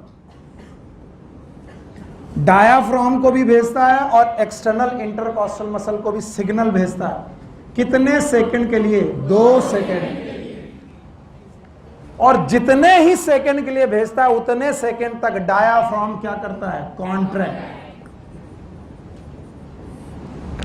और एक्सटर्नल इंटर मसल भी कॉन्ट्रैक्ट करती है। तो ये सिग्नल हमेशा कॉन्ट्रैक्ट कराते हैं मसल को, और अगर ये मसल कॉन्ट्रैक्ट होने लगी, ये स्टर्नम था, ये वर्टिब्रल कॉलम था, ये डायाफ्राम था, ये नेक थी, डायाफ्राम अगर कॉन्ट्रैक्ट होने लगा तो बताओ कितने सेकंड के लिए? 2 एक्सटर्नल इंटरकॉस्टल मसल कॉन्ट्रैक्ट कितने? 2 सेकंड। तो वॉल्यूम घटा कि बढ़ गया? बढ़ गया। कितने सेकंड के लिए? 2 सेकंड। और इन 2 सेकंड के लिए क्या होने लगा? इंस्पायरेशन। बोलो इंस्पायरेशन। तो याद रखना, एक्सटर्नल इंटरकॉस्टल मसल और डायाफ्राम दोनों कितने देर के लिए कॉन्ट्रैक्ट हुए? 2 सेकंड के लिए। 2 सेकंड के लिए कॉन्ट्रैक्ट हुए, फिर इसके बाद रुक गए। इसका मतलब सिग्नल जो आया था वो आया कि रुक गया? अब सिग्नल रुक गया, तो बताओ अगर सिग्नल रुक गया तो जो कॉन्ट्रैक्ट था वो कॉन्ट्रैक्ट रहा कि रिलैक्स होने लगा? और रिलैक्स होने लगा तो जो वो अपनी पोजीशन पे जाने लगा, अपनी पोजीशन पे जाने लगा, तो डायाफ्राम कम हुआ, प्रेशर ज्यादा, इंस्पायरेशन की एक्सपायरेशन। बेटिया नहीं समझ में आ रहा? तो कितने सेकेंड तक इंस्पायरेशन चला? 2 सेकेंड तक के लिए इंस्पायरेशन चला, और जैसे ही 2 सेकेंड पूरे हुए ये सिग्नल आने बंद, और जैसे ये सिग्नल आने बंद हुए, बताइए कॉन्ट्रैक्शन जारी रहा कि रुक गया? रुक गया। और अगर कॉन्ट्रैक्शन रुक गया तो बताओ क्या चालू हो गया? रिलैक्स कराना पड़ा कि अपने आप? तो डायाफ्राम जहां थे वहां से वापस लौटे, और ये भी वापस लौटे। बताओ थोरैसिक कैविटी बढ़ी कि घट गई? घट गई। वॉल्यूम, प्रेशर ज्यादा, इंस्पायरेशन की एक्सपायर। बोले कितनी देर तक चला? 3 सेकंड तक। तो बताओ 3 सेकंड तक क्या चलता रहा? एक्सपायर। अब जरा मेरे साथ रहिएगा और समझिएगा। बताइए, सांस ली कितना? 2 सेकंड तक लेते रहे, और फिर 2 सेकंड के बाद 3 सेकंड तक छोड़ते रहे। फिर से बोलो, 2 second inspiration, 3 second, 2 second, 3 second. क्या सांसें रिदम में चलती रही? किसमें? And that's why this system is known as respiratory rhythm centre.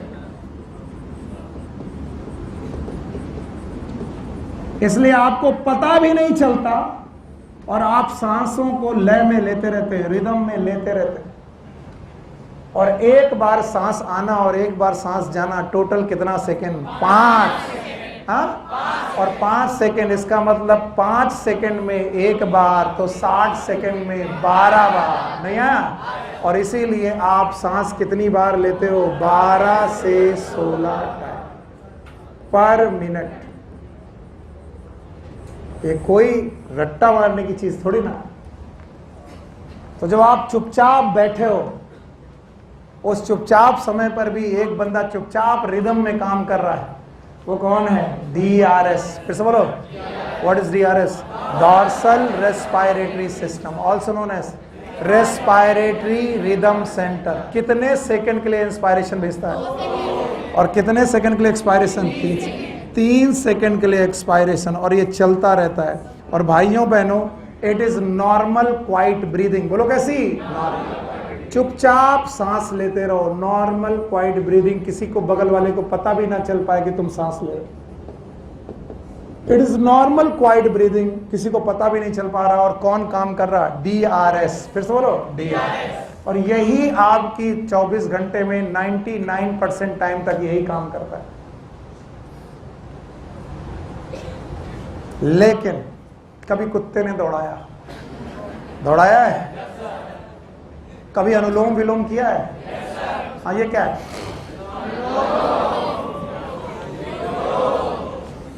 हम बेटा विलोम इसलिए नहीं कर रहे कि बहुत सारा याद रहेगा। उसके लिए भगवान ने आपको मेडुला में ही वेंट्रल साइड पर, किस साइड पर? वेंट्रल साइड पर एक सिस्टम दिया है, इसका नाम है VRS, ventral respiratory centre. Centre ये NCERT में नहीं है, इसलिए लिख लेना। और वेंट्रल रेस्पिरेटरी सेंट्रल 2 जगह नर्व दे रहा। एक नर्व का नाम है बेटा इंटरनल इंटरकॉस्टल मसल,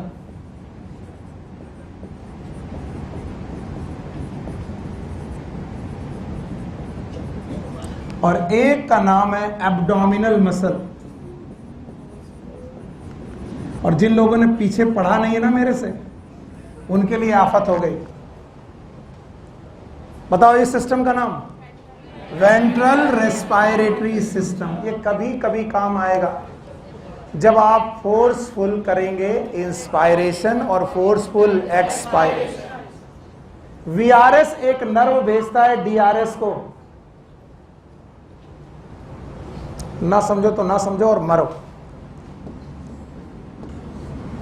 वीआरएस को, और जब वीआरएस की बात सुननी पड़ती है तो डीआरएस थोड़ा ज्यादा पावर से काम करता है। क्या बोला सर? फिर से बोलो, फिर से बोलो। हाँ फिर से बोल रहे। What is VRS? Ventral nervous system नहीं,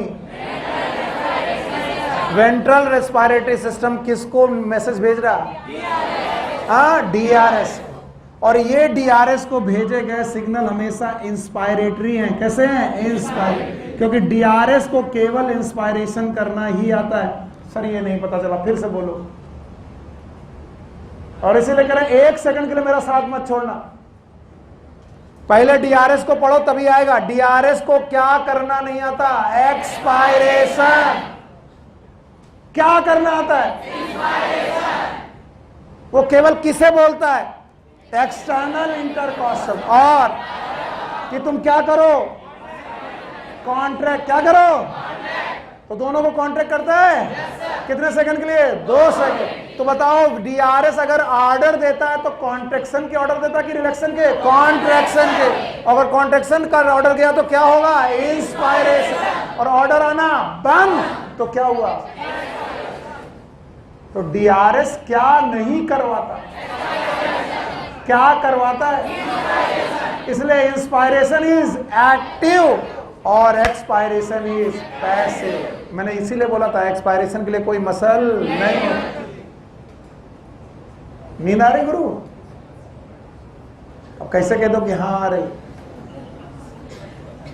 आप सुनो, अगर इनका काम केवल इंस्पायरेशन है तो अगर वीआरएस ने इनको कोई मैसेज भेजा है तो बोले हमको तो एक ही काम आता है। लेकिन तुमने भेजा है और तुमको बोलते हैं लोग फोर्सफुल। क्या बोलते हैं? फोर्सफुल। तो अब तुम्हारे सिग्नल को अगर मैंने माना तो मेरा सिग्नल जो यहां से चलेगा वो नॉर्मल होगा कि फोर्सफुल? यानी कि एक्सटर्नल इंटरकॉस्टल मसल कम कॉन्टेक्ट होगी कि ज्यादा? डायफ्राम कम की ज्यादा? तो इंस्पायरेशन कम की ज्यादा? ज्यादा। इसका मतलब मैं क्या करने लगूंगा? Forceful inspiration. नहीं आया साहब। बेटिया देखो ना, ध्यान दिया, छोड़ा तो गया काम से। वीआरएस जब भी सिग्नल भेजेगा कैसे भेजेगा? फोर्सफुल। और वीआरएस ने सिग्नल किसको भेजा? डीआरएस। और डीआरएस कहता है हमें केवल सिग्नल किसे देने आते हैं? डायफ्राम और एक्सटर्नल इंटर। अगर आप मुझे सिग्नल ना भेजते तो मेरा रिदम सेट था। मेरा रिदम 2 सेकंड के लिए, 3 सेकंड के लिए, 2 सेकंड के लिए, 3 सेकंड के लिए। अचानक तुम्हें याद आया कि तुम्हें करना है।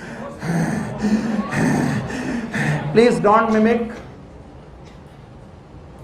सांस का लय पकड़िए। दिस इज नॉर्मल और फोर्सफुल। इसका मतलब डायाफ्राम को मुझे ज्यादा कॉन्ट्रैक्ट कराना है और एक्सटर्नल इंटरकॉस्टल मसल को भी ज्यादा। Now it is forceful inspiration, forceful expiration, forceful expiration. ये काम डीआरएस कौन करवाएगा? वीआरएस कहेगा डीआरएस से कि मैंने तुम्हें सिग्नल भेजे हैं, तुम अपने सिग्नल स्मॉल रखो कि मतलब हैवी। अगर हैवी हुआ तो डायाफ्राम कांटेक्ट थोड़ा ज्यादा होगा और एक्सटर्नल इंटरकॉस्टल मसल भी थोड़ा कांटेक्ट ज्यादा करेंगे। तो बताओ क्या होगा? फोर्सफुल। अब जरा मुझे बताइएगा, जितने लोगों ने सुना है बताओ मेरे प्रोसेस का नाम। ये क्या? Forceful expiration, normal expiration. ये क्या? ये क्या? तो हर बार फोर्सफुल इंस्पायरेशन के बाद फोर्सफुल एक्सपायरेशन हो ये जरूरी नहीं है। तो लोग सोचते हैं फोर्सफुल इंस्पायरेशन किया तो अब एक्सपायरेशन भी फोर्सफुल होगा, जरूर नहीं। देखो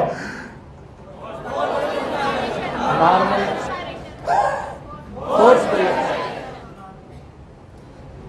तो बोलते हैं फोर्सफुल इंस्पायरेशन के बाद नॉर्मल एक्सपायरेशन तो यही सेंटर कर देगा।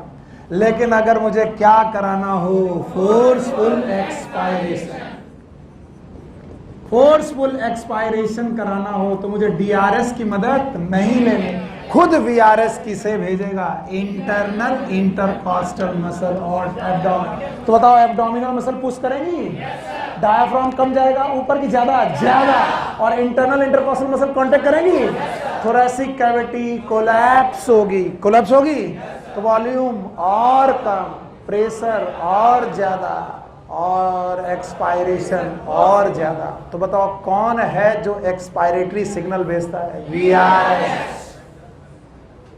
इसीलिए मैंने पढ़ाया था नॉर्मल एक्सपायरेशन के लिए कोई मसल और फोर्सफुल एक्सपायरेशन के लिए कितनी मसल? दो। एक कौन? इंटरनल इंटरकॉस्टल मसल और एब्डोमिनल। जब तक ये दोनों नहीं बताते मैं आगे नहीं बढ़ूंगा। बताओ मैं क्या कर रहा हूं? कौन है? वीआरएस। हाँ, नहीं आया? आ रहा बाबू, अभी आया न्यूमोटैक्सिक।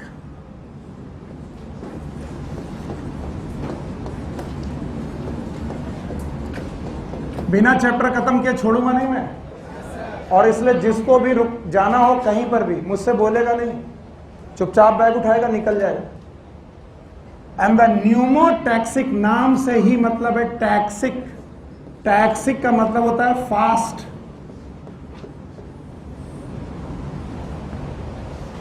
न्यूमोटैक्सिक सेंटर दोनों जगह बेटा मैसेज भेजते हैं, towards DRS and towards VRS. और डीआरएस की तरफ जो सेंटर भेजते हैं वो इनहिबिटरी है। कैसे? इनहिबिटरी। अरे यार बड़ा बड़ा ले, यानी ये जो सिग्नल 2 सेकंड के लिए चल रहा था वो 2 सेकंड तक चलता रहेगा कि पहले टूट जाएगा? पहले टूट जाएगा। ये तब काम आएगा जब कुत्ता दौड़ाएगा। बताओ इंस्पायरेशन कितनी देर के लिए? 2 सेकंड के लिए। पहले कुत्ते की तरह हाँप रहा है, बड़ा खुश। बेटा हम काका नहीं बनते तुम्हें समझाने के लिए। तो सांस लेने के बहुत तरीके हैं। एक वो तरीका जिसमें किसी को ना पता चले, नॉर्मल। एक कुत्ते ने दौड़ा है इसका मतलब इंस्पायरेटर सिग्नल 2 सेकंड के लिए चलेगा नहीं, इसका मतलब सिग्नल चलेगा फास्ट। स्लो की फास्ट? फास्ट। किसने किया? न्यूमोटैक्सिक। तो न्यूमोटैक्सिक सेंटर के सिग्नल डीआरएस के सिग्नल को जल्दी जल्दी कट करते हैं, जल्दी जल्दी कट। तो ये सिग्नल बहुत देर तक चलते हैं नहीं, किसका तक? स्लोली चलते हैं। कैसे चलते हैं? स्लोली नहीं, फास्ट, जल्दी जल्दी चलते हैं। और बताओ आपका रेस्पिरेटरी रेट घट जाता है कि बढ़ जाता है? अब तो नाम बोल दोगे, बोलो। ये वाला न्यूमोटैक्सिक, बोलो। ये वाला डीआरएस, ये वाला वीआरएस। बुक में इसका नाम, इन दोनों का नाम है, इसका नाम बुक ने क्या रखा है? Respiratory rhythm centre. जो नॉर्मल रिदम बनाए, रेस्पिरेटरी रिदम सेंटर। जो रिदम में फोर्सफुल कर दे, फोर्सफुल कर दे, वीआरएस। हाँ, और जो आपके रिदम को फास्ट कर दे, न्यूमोटैक्सिक। कौन? अब सुनो, अब इसमें अलग अलग टीचरों के अलग अलग मत हैं, मैं किसको मानूंगा? So there is a area in brain known as chemosensitive area.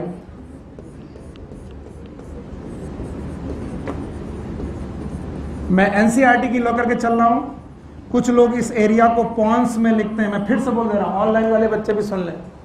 कुछ लोग इस एरिया को पॉन्स में मानते हैं, मैं इसको मना नहीं कर रहा, लेकिन हमारी एनसीईआरटी कहती है कि this chemosensitive area is present adjacent to rhythm centre. Adjacent to and rhythm center is present in medulla oblongata, and that's why I am taking it is in medulla oblongata.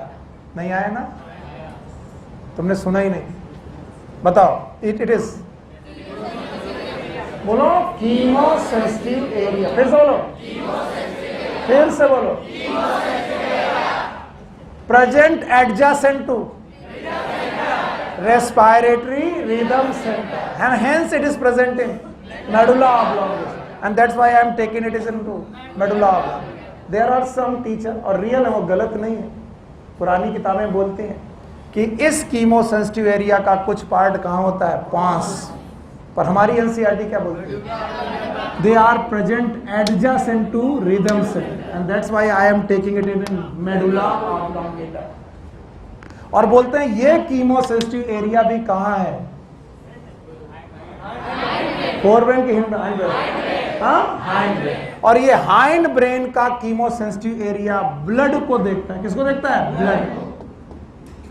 और अगर blood में, अगर भैया सुन लो, अगर CO2 ज्यादा है, क्या ज्यादा है, CO2, क्या ज्यादा है, CO2 ज्यादा है तो H+ आयन, और पीएच, तीन चीजें बोलो बोलो. अगर ब्लड में CO2 ज्यादा है, CO2 एसिड है, तो H+ आयन ज्यादा, पीएच का, तो ये सेंस कर लेता है. ये तीनों केमिकल हैं, क्या है, केमिकल. तो इसीलिए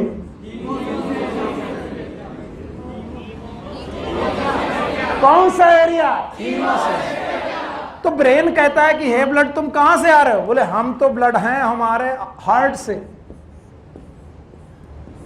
तो बोले तुम अगर हमारे पास आ रहे हो तो आर्टरी ने भेजा होगा. बोले हाँ सर आर्टरी ने भेजा. बोले कौन सी आर्टरी ने बोला, बोले सिस्टमिक, क्योंकि भाई ऑर्गन में ब्लड कौन भेजता है, सिस्टमिक. तो बोलते हैं सिस्टमिक आर्टरी में तो भैया ऑक्सीजन ज्यादा होनी चाहिए, CO2 कम होनी चाहिए. यस और नो? क्योंकि सिस्टमिक आर्टरी में ब्लड कहां से आता है, लंग्स से. फिर बोलो, और जो लंग्स से ब्लड आया है वो उसमें ऑक्सीजन कम होनी चाहिए, ज्यादा, और CO2 कम. पर जो बेटा ब्लड आया उसमें क्या ज्यादा है, CO2. तो इस एरिया ने कहा इसका मतलब लंग्स सही से काम, इसको जवाब देते हैं. हम ही बेटा परेशान है तुम्हें समझाने के लिए, और कुछ नहीं. ब्रेन पे ब्लड जा रहा है आर्टरी के द्वारा, किसके द्वारा, आर्टरी. आर्टरी हमेशा ऑक्सीजनेटेड ब्लड लेके जाती है, कैसा, ऑक्सीजनेटेड. और ऑक्सीजनेटेड ब्लड में CO2 होनी चाहिए कम. ऑक्सीजन छोड़ दो, ऑक्सीजन की बात ही मत करो. CO2 क्या होनी चाहिए, कम. और यहाँ CO2 क्या है, ज्यादा. इसका मतलब आने वाले ब्लड में CO2 ज्यादा. इसका मतलब लंग ने काम सही नहीं किया. इसका मतलब सही से एक्सचेंज ऑफ गैसेज नहीं. इसका मतलब ब्रीदिंग में कुछ गड़बड़ी. तो कीमोसेंसिटिव एरिया इस बात को सेंस कर लेता, किसको, CO2 को ज्यादा होने को, H+ आयन को ज्यादा होने को, pH को कम होने को. और जैसे ही वो सेंस करता है कि ये सब है, वो DRS से कहता है, किससे कहता है, DRS, कि गुरु जो इंस्पायरेशन चल रहा उसमें गैस बराबर जा नहीं रही है.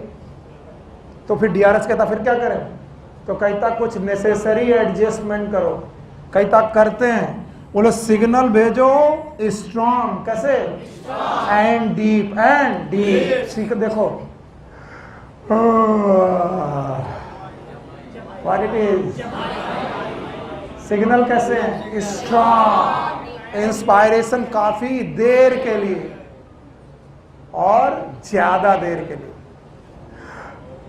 इट इज, बदतमीजी मत करो, हम कर रहे हैं, हमको करने दो. एक कंटाप मारेंगे तो 6 दिन दिखाई नहीं पड़ोगे यहाँ. तो जब भी आपको जमाई आ रही है उसमें किसका रोल है, कीमोसेंसिटिव एरिया. अचानक बैठे बैठे आपके पूरे ब्लड में ऑक्सीजन की नहीं, CO2 की अधिकता हो गया. ऑक्सीजन की बात मत करा, CO2 की. अब ये CO2 की अधिकता वाला ब्लड कहाँ गया, ब्रेन.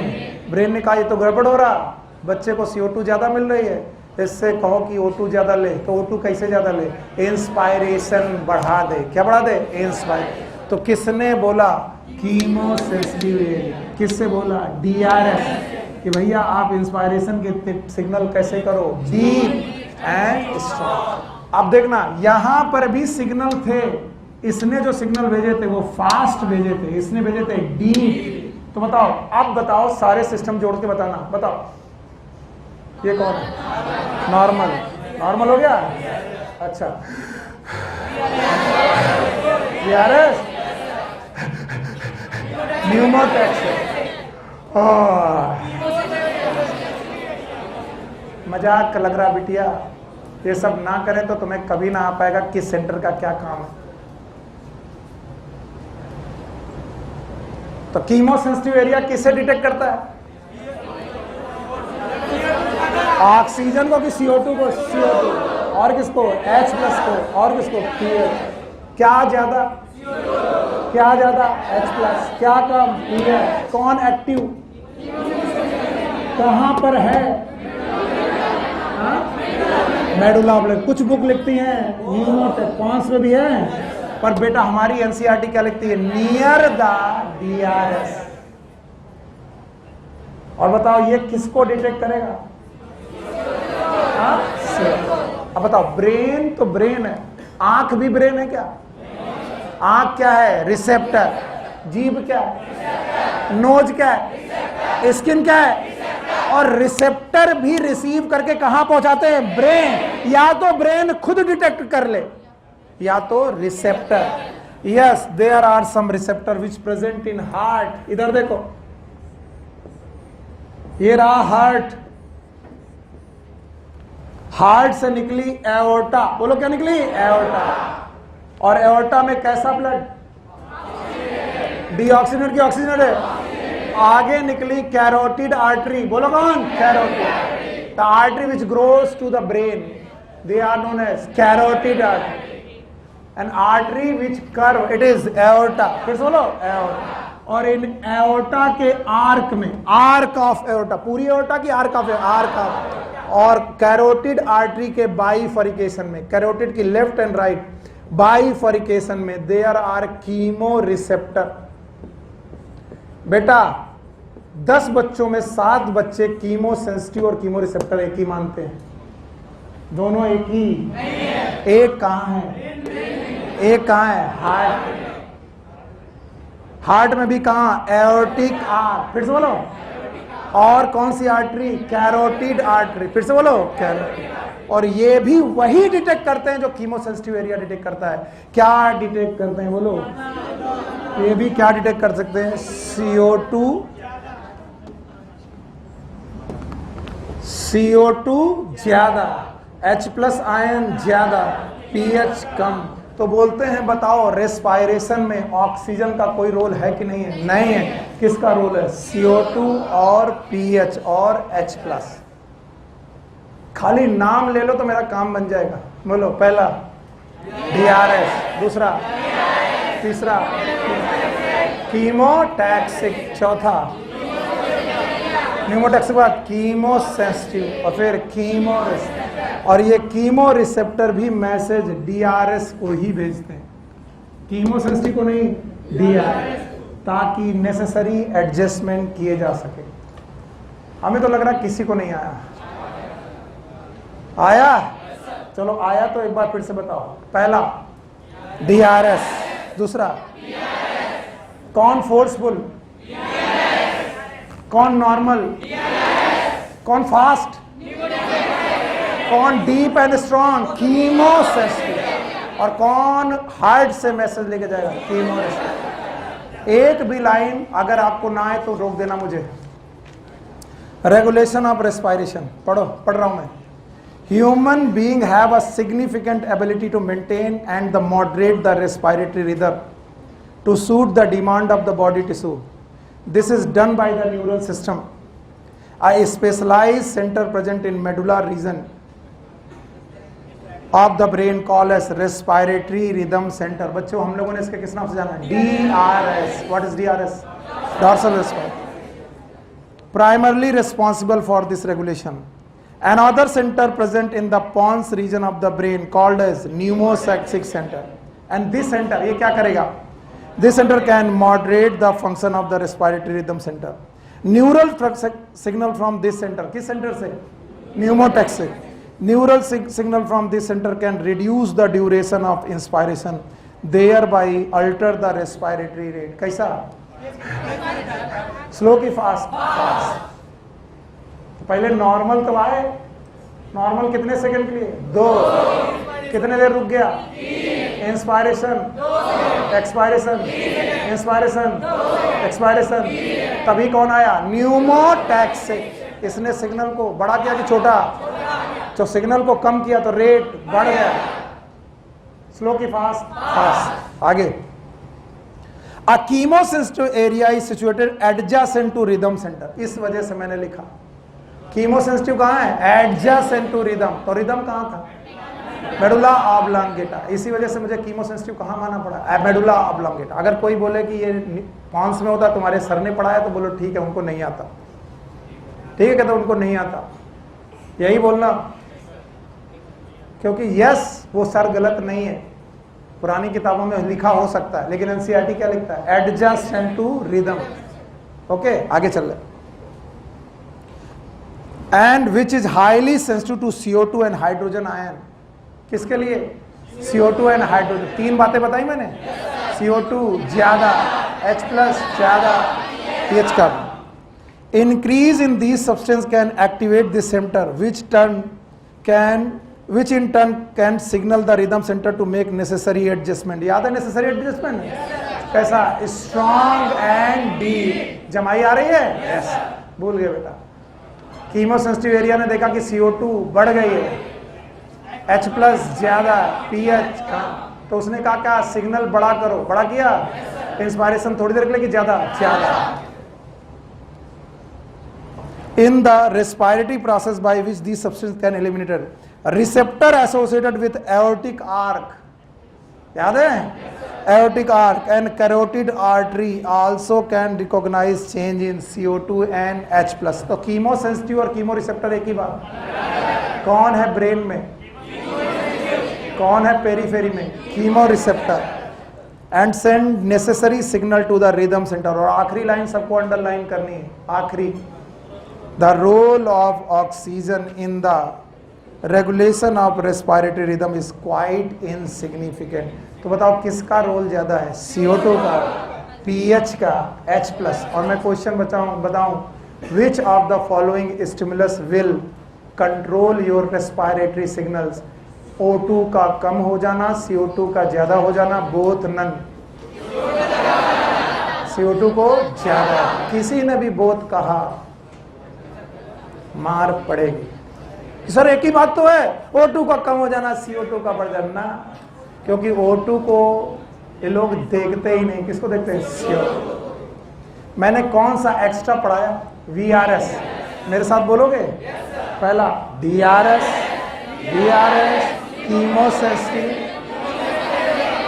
हाँ, कीमोसेंसिटिव हो गया, न्यूमोटैक्सिक हो गया, और अगर पहचान लिया तो तुमको आया। बताओ, DRS पक्का पता नहीं चल रहा है?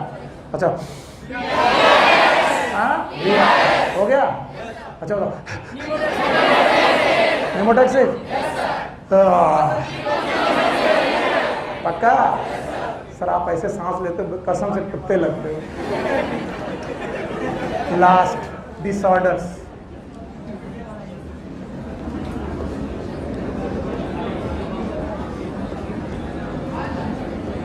Respiratory system.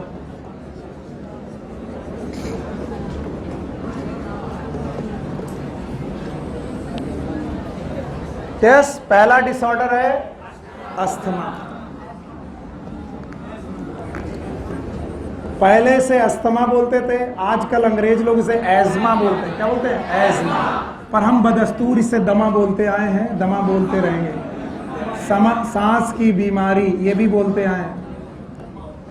दमा, सांस की बीमारी, अस्थमा, यही सब हम बोलते हैं। लेकिन आजकल इसका नाम हो चुका है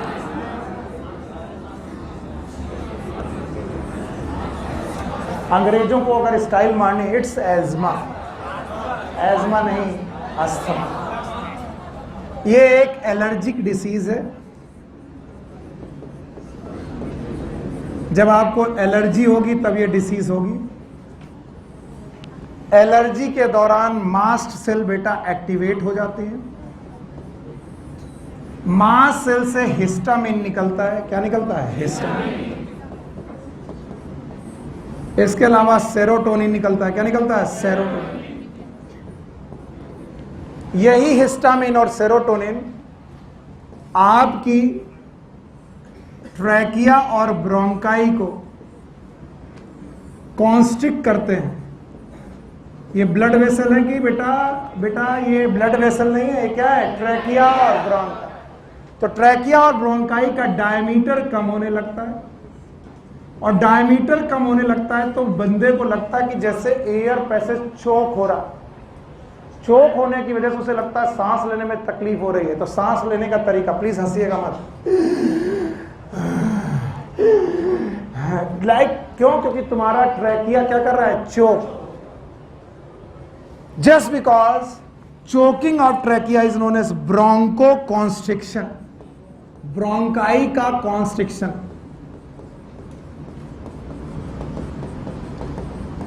और जिनको भी अस्थमा के अटैक पड़ते हैं जानलेवा तक हो सकते हैं।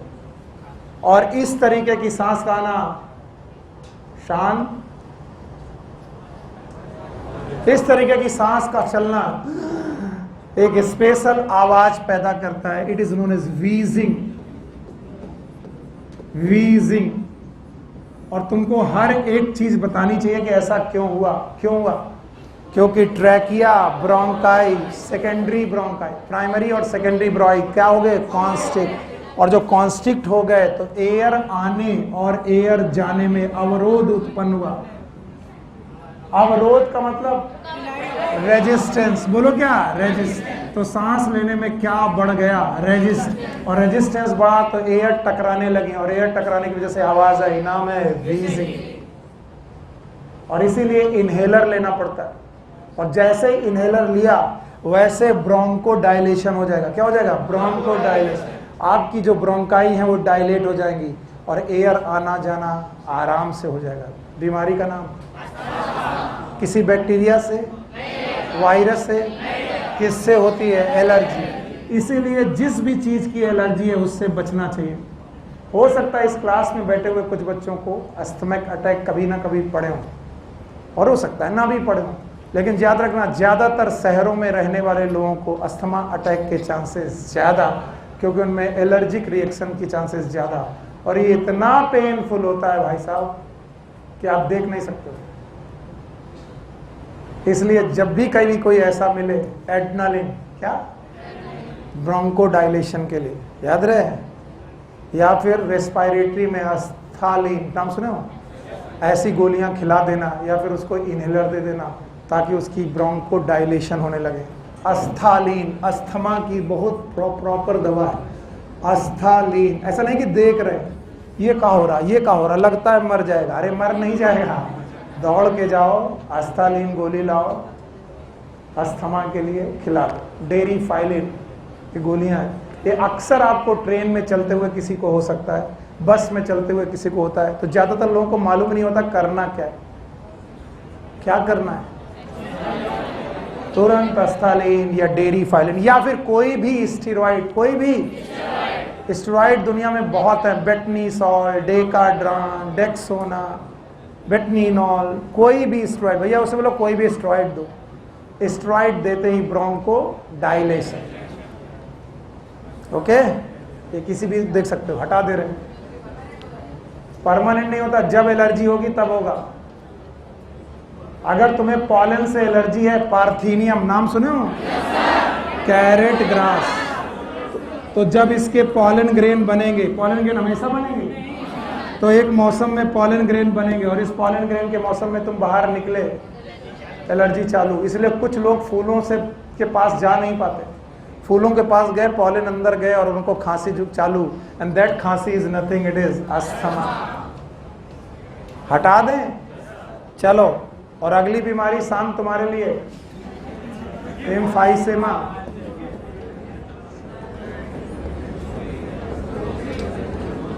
एम्फाइसेमा बोलते हैं लंग की अल्टीमेट यूनिट है एल्वुलाई।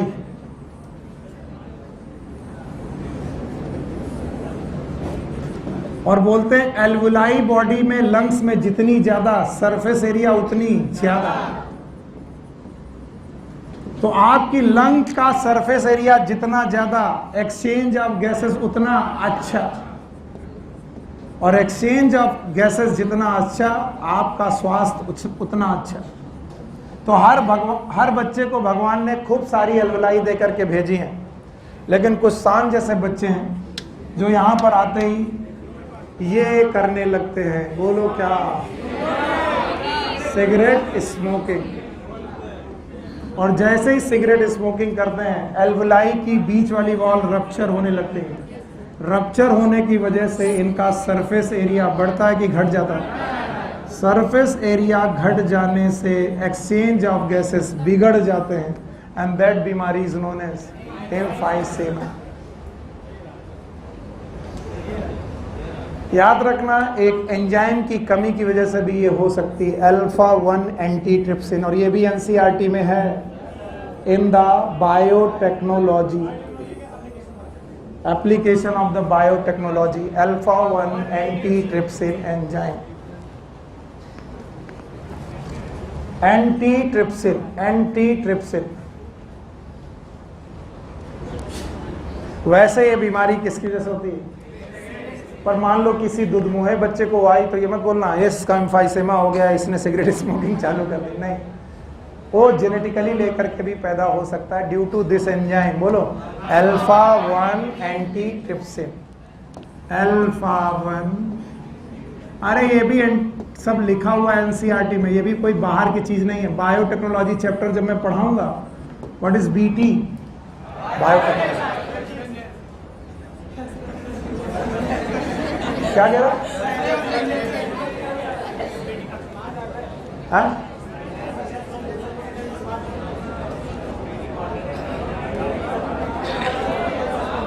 क्या लिखा है? बोलो बोलो कुछ।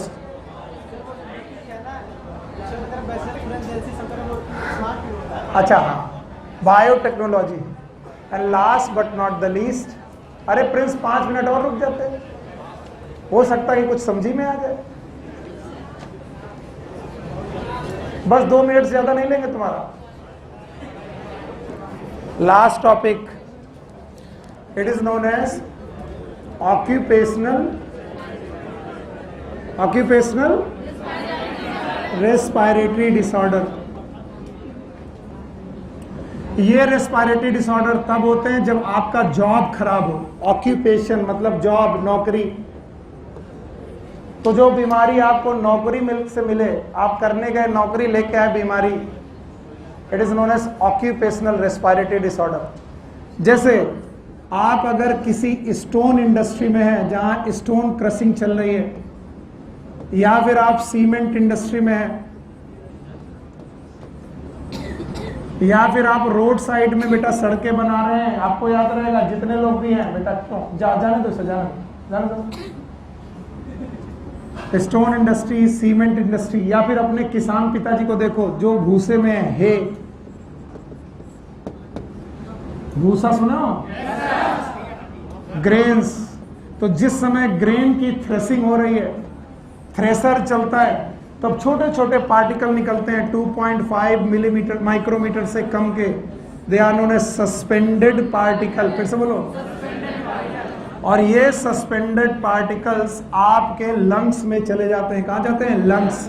और लंग्स में जा करके आपके रेस्पिरेटरी सिस्टम में इन्फ्लेमेशन करते हैं। क्या करते हैं? इन्फ्लेमेशन। आपकी लंग्स में सूजन पैदा करते हैं, और इस इन्फ्लेमेशन की वजह से आपको कांस्टेंट रूप से ब्रोंकाइटिस होती है। ब्रोंकाइटिस मतलब आपको खतरनाक खांसी आना चालू होती है, and this bronchitis is due to bacteria और ड्यू टू ऑक्यूपेशन। थ्रेसर करने वाले लोगों के पिताजी अक्सर दिन भर रात भर खांसते रहते हैं। आपको समझ में नहीं आ रहा पिताजी खांस क्यों रहे हो? बेटा कुछ नहीं, भूसे से एलर्जी हो गई। भूसे से एलर्जी नहीं है, भूसा कहाँ चला गया? लंग्स। याद रखना, डस्ट पार्टिकल से होने वाली ग्रुप ऑफ डिसीज को, ये क्वेश्चन पूछा गया है, the group of disease is known as pneumoconiosis. ये एक डिसीज है कि group of disease? Group of pneumoconiosis. It is a disease due to dust particle और ये डस्ट मिनरल डस्ट हो सकती है, ये डस्ट स्टोन डस्ट हो सकती है, ये डस्ट हे डस्ट भूसे की डस्ट हो सकती है। तो मिनरल डस्ट से होने वाली इस बीमारी का नाम, रात खासकर मिनरल डस्ट से होने वाली बीमारी का नाम न्यूमोकोनियोसिस। और अगर ये बीमारी एस्बेस्टॉस से हो रही है, नाम सुना होगा, अगर ये एस्बेस्टॉस से हो रही है तो इसका नाम है एस्बेस्टोसिस। अगर ये बीमारी बेटा सिलिका से हो रही है तो इसका नाम है सिलिकोसिस। कभी कभी भूसे और गन्ने के छिलके गन्ने के छिलके से होती है, it is known as bagassosis. Bagasse का मतलब ही होता है गन्ने का छिलका, और उसमें वो जो कोहलू में काम करने वाले लोग होते हैं वो लोग गन्ने के छिलके को इनहेल कर लेते हैं और इससे हो जाती है बैगोसिस। अगर तुम धूल ले गए तो सिलिकोसिस, क्योंकि धूल में क्या होता है सिलिका। एस्बेस्टॉस ले गए तो एस्बेस्टोसिस। यहाँ तक कि पीतल इंडस्ट्री, स्टील इंडस्ट्री, पीतल के कण, स्टील के कण भी आपकी बॉडी में जाते हैं। And this group of disease is known as pneumoconiosis. इतिश्री द्वितीयम अध्याय। बोलो वृंदावन बिहारी लाल की जय। Take care, good luck, bye bye.